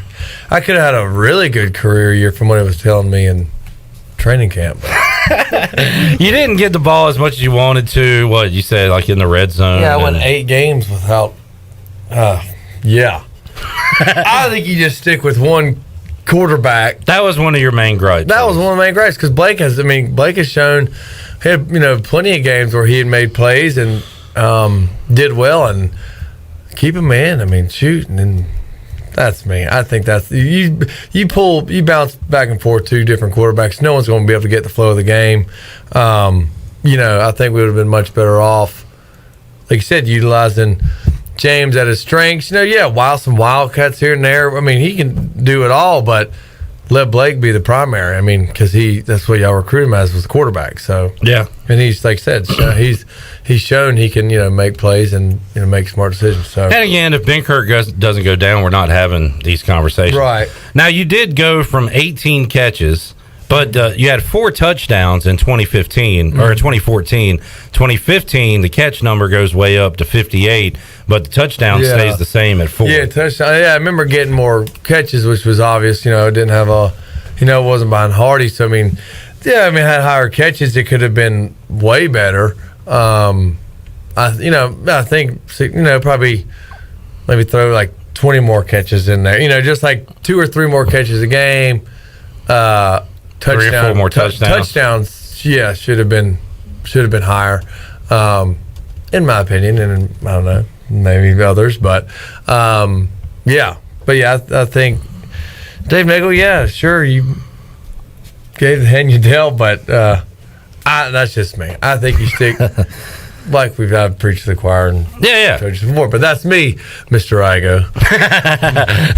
We had to have you guys here at the same time. Oh, also Shane Carden we had on last week, and I asked him about you and what it was like to have you in the huddle, and he said, luckily we went no huddle, so I didn't have to talk to Bryce in the huddle a lot. But he gave you a compliment. He said some guys are book smart, some guys are street smart, some guys are football smart. He said you were pretty street smart, pretty football smart as a player. Oh, well, that's good. Thanks, Ben. Didn't mention your grades or anything, but yeah, I mean me and grades, I did all right. I means half of you's dumb. I did fine. Yeah. Well, it depends on which way you look at it. Yeah, I'll take that for sure as a compliment. You live. The books don't teach you what's out there in life. There you go. I tell you that. That's right. I tell you that, boy. So I'll take that as a compliment. That would have been fun to be in a huddle with Shane. Especially when we're winning, which was frequent. It was that time, and just to kind of joke around. Shane he's got a good sense of humor, but he's a pretty serious guy. Now I don't know him like you did. He would. Yeah, I mean he's got some serious to him. I think in that situation, I think for winning, I think it'd have been fun to mess with him a little bit. But yeah, and it's tough for you to tell Shane to give me the ball when Justin Hardy's agent. Oh yeah, I totally understood. Understood my role. Know your role. Know your role. Like The Rock once said. Hey, the biggest thing is when your number's called, make the play. You make the play. That I was thinking of another word, but when your number's called, step up. There we go. Step up or step out. Yeah, exactly. All right. There you go, Bryce Williams. We got to get your prediction before we get out of here. We got to go outdoors, but Shirley, right now we need to make somebody a winner. Booty, booty, booty, booty, booty everywhere. Booty, booty, booty, booty, booty everywhere. All right, we've given away a Hungry Pirate. We've given away Domino's Pizza. What are we giving away on this Wednesday? We are giving away lunch for 2 at Tiebreakers. Give it away now. I've got a recommendation for our winner. Go with the cheesesteak, but get it in a wrap instead of the bread. It is the go-to move. Tell them Clip Rock sent you. What call are we looking for? 12. Someone just jumped the gun. We got some gun jumpers. Gun jumper. You're calling. Jump the gun in Tulsa. I held a man in Manford, blocking the back in Houston. I fumbled the ball in Gainesville. I was thinking Florida with the F and F. Bryce about lost his breath in Gainesville. I did. He was huffing and puffing. I lost my breath in Gainesville. All right, caller 12, 317-1250. More to go after this. Hey Pirate Nation, this is Tom Brown from Brownwood Buick GMC Truck. We've been serving the Pirate Nation in Eastern North Carolina for 83 years. We have 4 brands, 3 generations, 2 showrooms, and 1 goal to make sure you leave a happy customer. This month at Brownwood, get an all-new 2021 Buick Enclave and save over $5,250 or 0% for 72 months. And as always, Brownwood is the home of the lifetime powertrain warranty. We're located on Greenville Boulevard next to the Convention Center, or shop us online at brownwoodauto.com. Do you have any real estate questions about buying or selling residential or commercial properties? Are you curious about this current real estate market? Do you need a property manager for all your rental houses? This is proud ECU alum Scott Harris with RE/MAX Preferred Realty and SD Harris Properties, and I would love to help answer every question you have and show you a real estate experience that will be memorable and enjoyable. Every step of the way, I'm here to make your dreams a stress-free reality. Call me today at 347-1857. That's 347-1857. Go Pirates. This is Dr. Phil Perdue with Orthopedics East and Sports Medicine Center. My colleagues and I recognize how difficult this time is for everyone in our community. We continue to see patients during the week while taking precautions to keep everyone safe. Our extended care clinic is now open on Saturdays and Sundays from 10 a.m. to 2 p.m. so you can avoid the emergency department for your urgent orthopedic care. For more information, please contact us at 757-2663 or visit our website at orthoeast.com. Ahoy, mateys! It's Captain Jack Spare of R&R Tire Express. We're here to serve our pirate community by offering easy payments for easy ownership. For you landlubbers, R&R will install a new set of tires for just $20. $50 installs new custom wheels and tires. To learn more about R&R, stop by 3920 US 264 or rnrtires.com. University PC Care has been the Pirate Nation's go-to IT expert since 2006. Your office deserves a proactive tech support approach instead of always reacting to issues after the damage is done. You need BizCare. BizCare tech support and cybersecurity plans keep you ahead of potential issues and much safer from cyber threats like ransomware. What's at your office? Call William today to schedule your free BizCare consultation or learn more at universitypccare.com. Blue 42! Blue 42! Unlike football, life doesn't take a timeout, and anything can happen at any time. Unfortunately, anything isn't always a good thing. You need auto and life coverage, and agents. There for you 24 hours a day, 7 days a week. You need North Carolina Farm Bureau insurance. Timeout? Not even in our vocabulary. Pirate fans, call Brian Coleman or CJ Messerly at 756-3007. North Carolina Farm Bureau Mutual Insurance Company. Farm Bureau Insurance of North Carolina, Inc. Southern Farm Bureau Life Insurance Company, Jackson, Mississippi. An independent licensee of the Blue Cross and Blue Shield Association. The Rick House, Eastern North Carolina's premier American-style restaurant and bourbon bar, has great specials throughout the week, like $10 Tuesdays. Get 8 traditional wings and a draft beer for just $10. Wednesday night is date night, 2 salads, an appetizer, a bottle of wine, 2 entrees, and a dessert for just $55. Friday is smokehouse night with the best ribs and brisket around. Saturday is Italian night, featuring all of our made-from-scratch pastas along with 2 glasses of wine. And on Sunday is the legendary brunch from 10 to 2. The Rick House, 710 Red Banks Road beside the bowling alley in Greenville. The convenience of Pitt Greenville Airport is waiting just outside your front door. Service is back, so you're connected to destinations worldwide through flights from American Airlines. Plan your next trip. Book your flights today at flypgv.com or aa.com. Are you starting to plan your holiday travel for this year? Book today on American Airlines at PGV and enjoy the friendly convenience of flying from your local airport. American Airlines and PGV. Book today at aa.com. PGV, where the pirates fly. Pirate Radio. An actual pirate? Obviously. Duh. The voice of the Pirate Nation.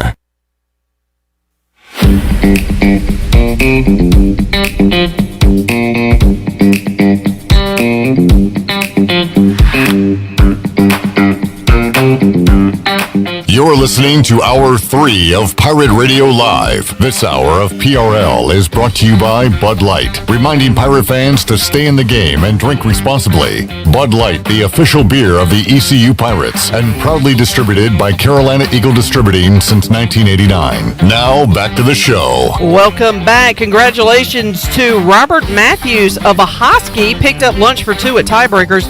Tiebreakers is open every day at 11 a.m. It is the best place to watch your favorite sports while enjoying the best wings in town, along with sandwiches, appetizers, cold beer, and more. Follow Tiebreakers on Facebook and Instagram for daily updates. Now let's head back into PRL. Here's Clip Brock. Alrighty. Thank you, Shirley Rhodes, Chandler Honeycutt, producing intern Preslin here as well. And Bryce Williams with me inside the Pirate Radio studios, and we've talked a ton of football on the ECU Bud Light Report, brought to you by Bud Light. We'll be with you on the Bud Light pregame tailgate coming up Saturday morning starting at 8 a.m. Proudly distributed by Carolina Eagle Distributing since 1989, the official beer of the ECU Pirates. Pick you up some today and get ready for your game day tailgate. First tailgate in a while for a lot of people coming up this Saturday at Dowdy-Ficklin Stadium. All right, let's talk Pirate Radio Outdoors. And, of course, we're going to go to Chandler Honeycutt. Yeah, baby. Who dropped a little nugget on us earlier this week, and I said save it for Wednesday. But Chandler went dove hunting. Went dove hunting. Opening day of dove hunting was at Saturday, and I had some buddies that wanted me to go with them, so we went out there, and there was 3 different groups in 3 different areas. And where were you? What? In Sampson County. Where's that? I want to talk to Sampson. Autryville, North Carolina. You lost me there. What about Clinton, North Carolina? You know where Clinton's at? No. About 15 minutes away from Clinton. All right, so 25 minutes from Fayetteville. Okay, just say that. So I'm proud of where I'm from. I know, but just to give like a, figure it out. it's east of Fayetteville. Sounds like my kind of town. I just need to know where. Oh it yeah, is. you got to come down and hunt with us. Roseboro, Garland, Delway, Okay. Salemburg. Newton Grove. All right. Salemburg's up there somewhere. That's where I'm from. Salemburg, Yeah. Clinton, You're- Butler's Crossroads. You're due east. Come on. of Fayetteville. Yes, due east. Did you get skunked? No, we between the 3 Little west of Mount Olive. There we go. Sorry, go ahead. Between the 3 different groups we had, we shot 203 doves. Golly. That sounds like a lot. Isn't the limit 15 a person? Yeah. Uh-oh. So that means y'all. Well, there was had- more. There was let's more see. people then. Let's see. Well, there was like Do you have how many dove?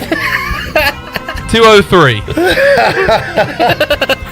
Hey, there's a knock at the door. I think it's the game warden. I hope y'all had a. No, we did have a lot of people. I'll show you the picture of all the people that participated. There was a lot. How many? Probably. I don't know. Probably Bryce, over you 20 a people. narc? Oh, you're good. Yeah, Okay, over all 20 right, we're people. I'm just giving you our time. But anyway, we had a great time. So yeah. Also, 103. How many did you shoot?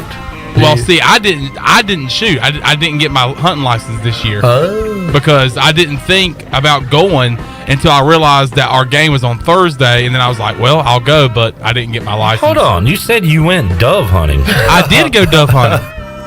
You were out there. I was. You know what I did? Picking birds. I picked up You the were the birds. dog. I was the spotter, and I went out there and I got the birds up. So Hey, that that's counts. it. That counts. You know, he was in the mix. I was basically the bird dog. You were a bird dog. You're a human dog. Yeah. I'm a Chandler Honeycutt dog. Dog. Yeah. Taylor, you want to come over this weekend? I'll throw the tennis ball. You go chase it. And Yeah, bring it back sure, for I me? can do that. All right. Chandler, you're Great. pointing where the birds are. But anyway, yeah, I had a great time. Well, Also, before we get to Bryce, you said you ate a pig that was killed the night before. Now, were you on this pig kill too, or did y'all get the pig from somewhere? No, my buddy's father that I was hunting with, he shot the pig.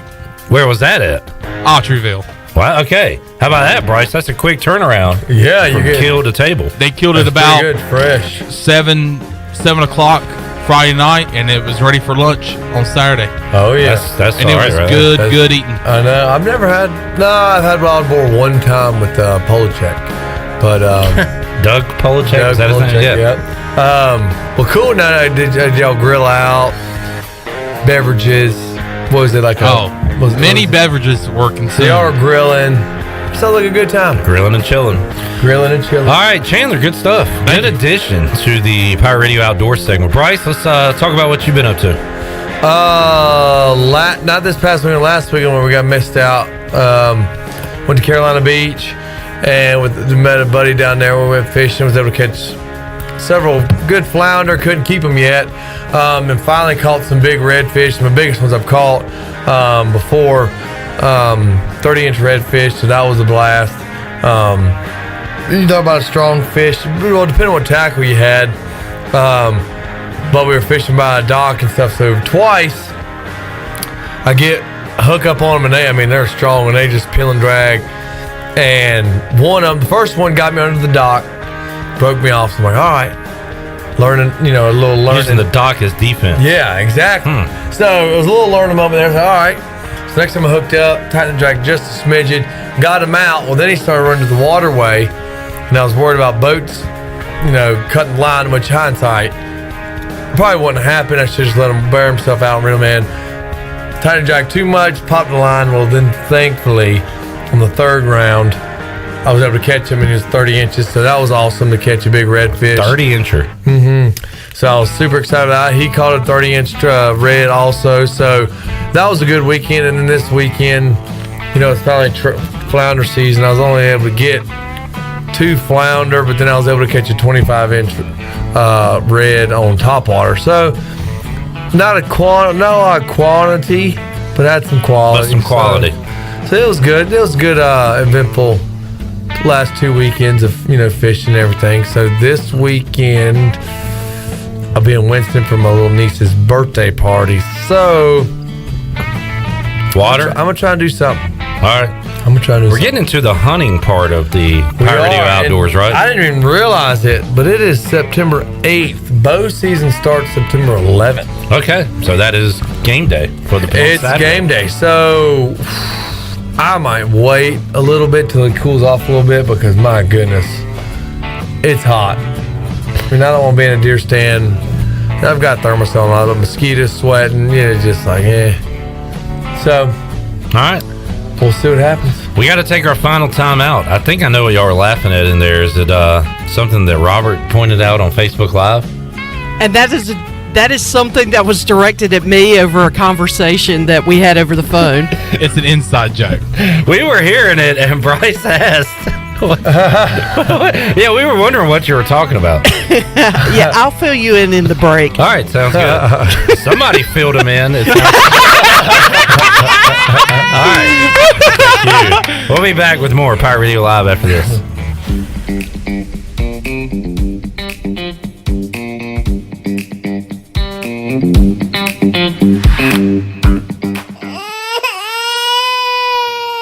There's nothing more important than protecting your family. Fire ants can cause painful allergic reactions and even death. Protect your loved ones at home where you should feel the safest. Visit pesttechofgreenville.com to learn of our once-a-year treatment to guarantee you stay fire ant free. Tested and proven effective by your Eastern North Carolina exterminating professionals at Pest Tech of Greenville. Mention the crying baby for an extra 10% off. Pirate Nation, your ECU football team is getting ready for another season, and they need you inside Downey-Ficklin Stadium. Football season tickets are on sale now, and great seats are still available. Come out and watch your Pirates take on SEC opponent South Carolina, preseason top 10 Cincinnati, and many more. Season tickets start at just $99 and can be purchased online at ECUPirates.com or over the phone at 1-800-DIAL-ECU. Buy yours today, and let's bring back Rowdy Downey. Go Pirates! Here with Mike Mullis from Fixed NC. And Mike, you were telling me the other day, people ask you all the time, I didn't know you did that. What does that mean? Anything that involves property damage repair, call us first. If it's your crawl space, you've got interior humidity issues, a water loss, your ice maker line breaks, obviously fire and smoke, everybody knows we do those. But anything that involves interior or exterior property damage, we're your repair experts. Mike, how can everybody get in touch with you? 252-999-0001 or fixednc.com. You've worked hard to start your business and working even harder to make it successful. And that's why it's important to have a bank in your corner when you need them. This is former ECU baseball player Ashley Capps from Select Bank and Trust. And as the business world throws you curveballs, we're here to be responsive to your needs. Our team of local bankers can make local decisions and cares about you, the customer. Get the business services that are right for your business today with Select Bank and Trust. Bank local, bank select, member FDIC. In studio with Gloria from Kinetic Physical Therapy. Gloria, what is cryotherapy? Cryotherapy is when your body is exposed to extremely cold but therapeutic temperatures for several minutes. It has many benefits, including decreased pain, decreased inflammation, increased energy, and improved overall wellness. That's why at Kinetic Physical Therapy and Wellness, we offer a wide variety of services, including cryotherapy. So whether you're an athlete or whether you just want to give your health a boost, cryotherapy will help to ensure that you're feeling great and living well. So come chill with us and you'll be back for more. When your family gathers around a shakaroni from Papa John's, you're sharing more than extra cheese and pepperoni. You're sharing scholarships, meals, and laughter. Because $1 from every shakaroni goes to charity. That's pizza with a purpose. Hey, Pirate fans, the Shakaroni Pizza is back, and only for $13. Plus $1 from every purchase goes to charity. The Shakaroni is an MVP move for game day or any day. Place your order online at papajohns.com and sign up for Papa Rewards. Papa John's, the official pizza of the ECU Pirates. Hey Birdland, the Orioles Ticket Marketplace is the best place to score Orioles ticket deals, including single game tickets, ticket packs, special offers, and more.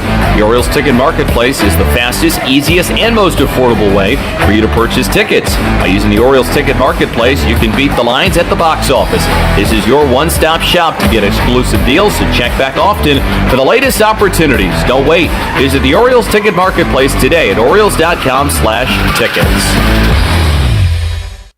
Come and explore great shopping in downtown Washington at Naughty Life. Hi, this is Gina from Naughty Life, and new fall merchandise is arriving every day, featuring all the new Yeti products, like the loadout buckets and waterproof dry duffel bags. We have new fall clothes for men, women, and children. At Naughty Life, we have something perfect for any occasion, like new jewelry and a great selection of sunglasses from Costa, Reflect, and RCI. Visit Naughty Life on Main Street in historic downtown Washington, and like us on Instagram and Facebook. You're listening to Pirate Radio, the voice of the pirate nation. Go Pirates! Arg!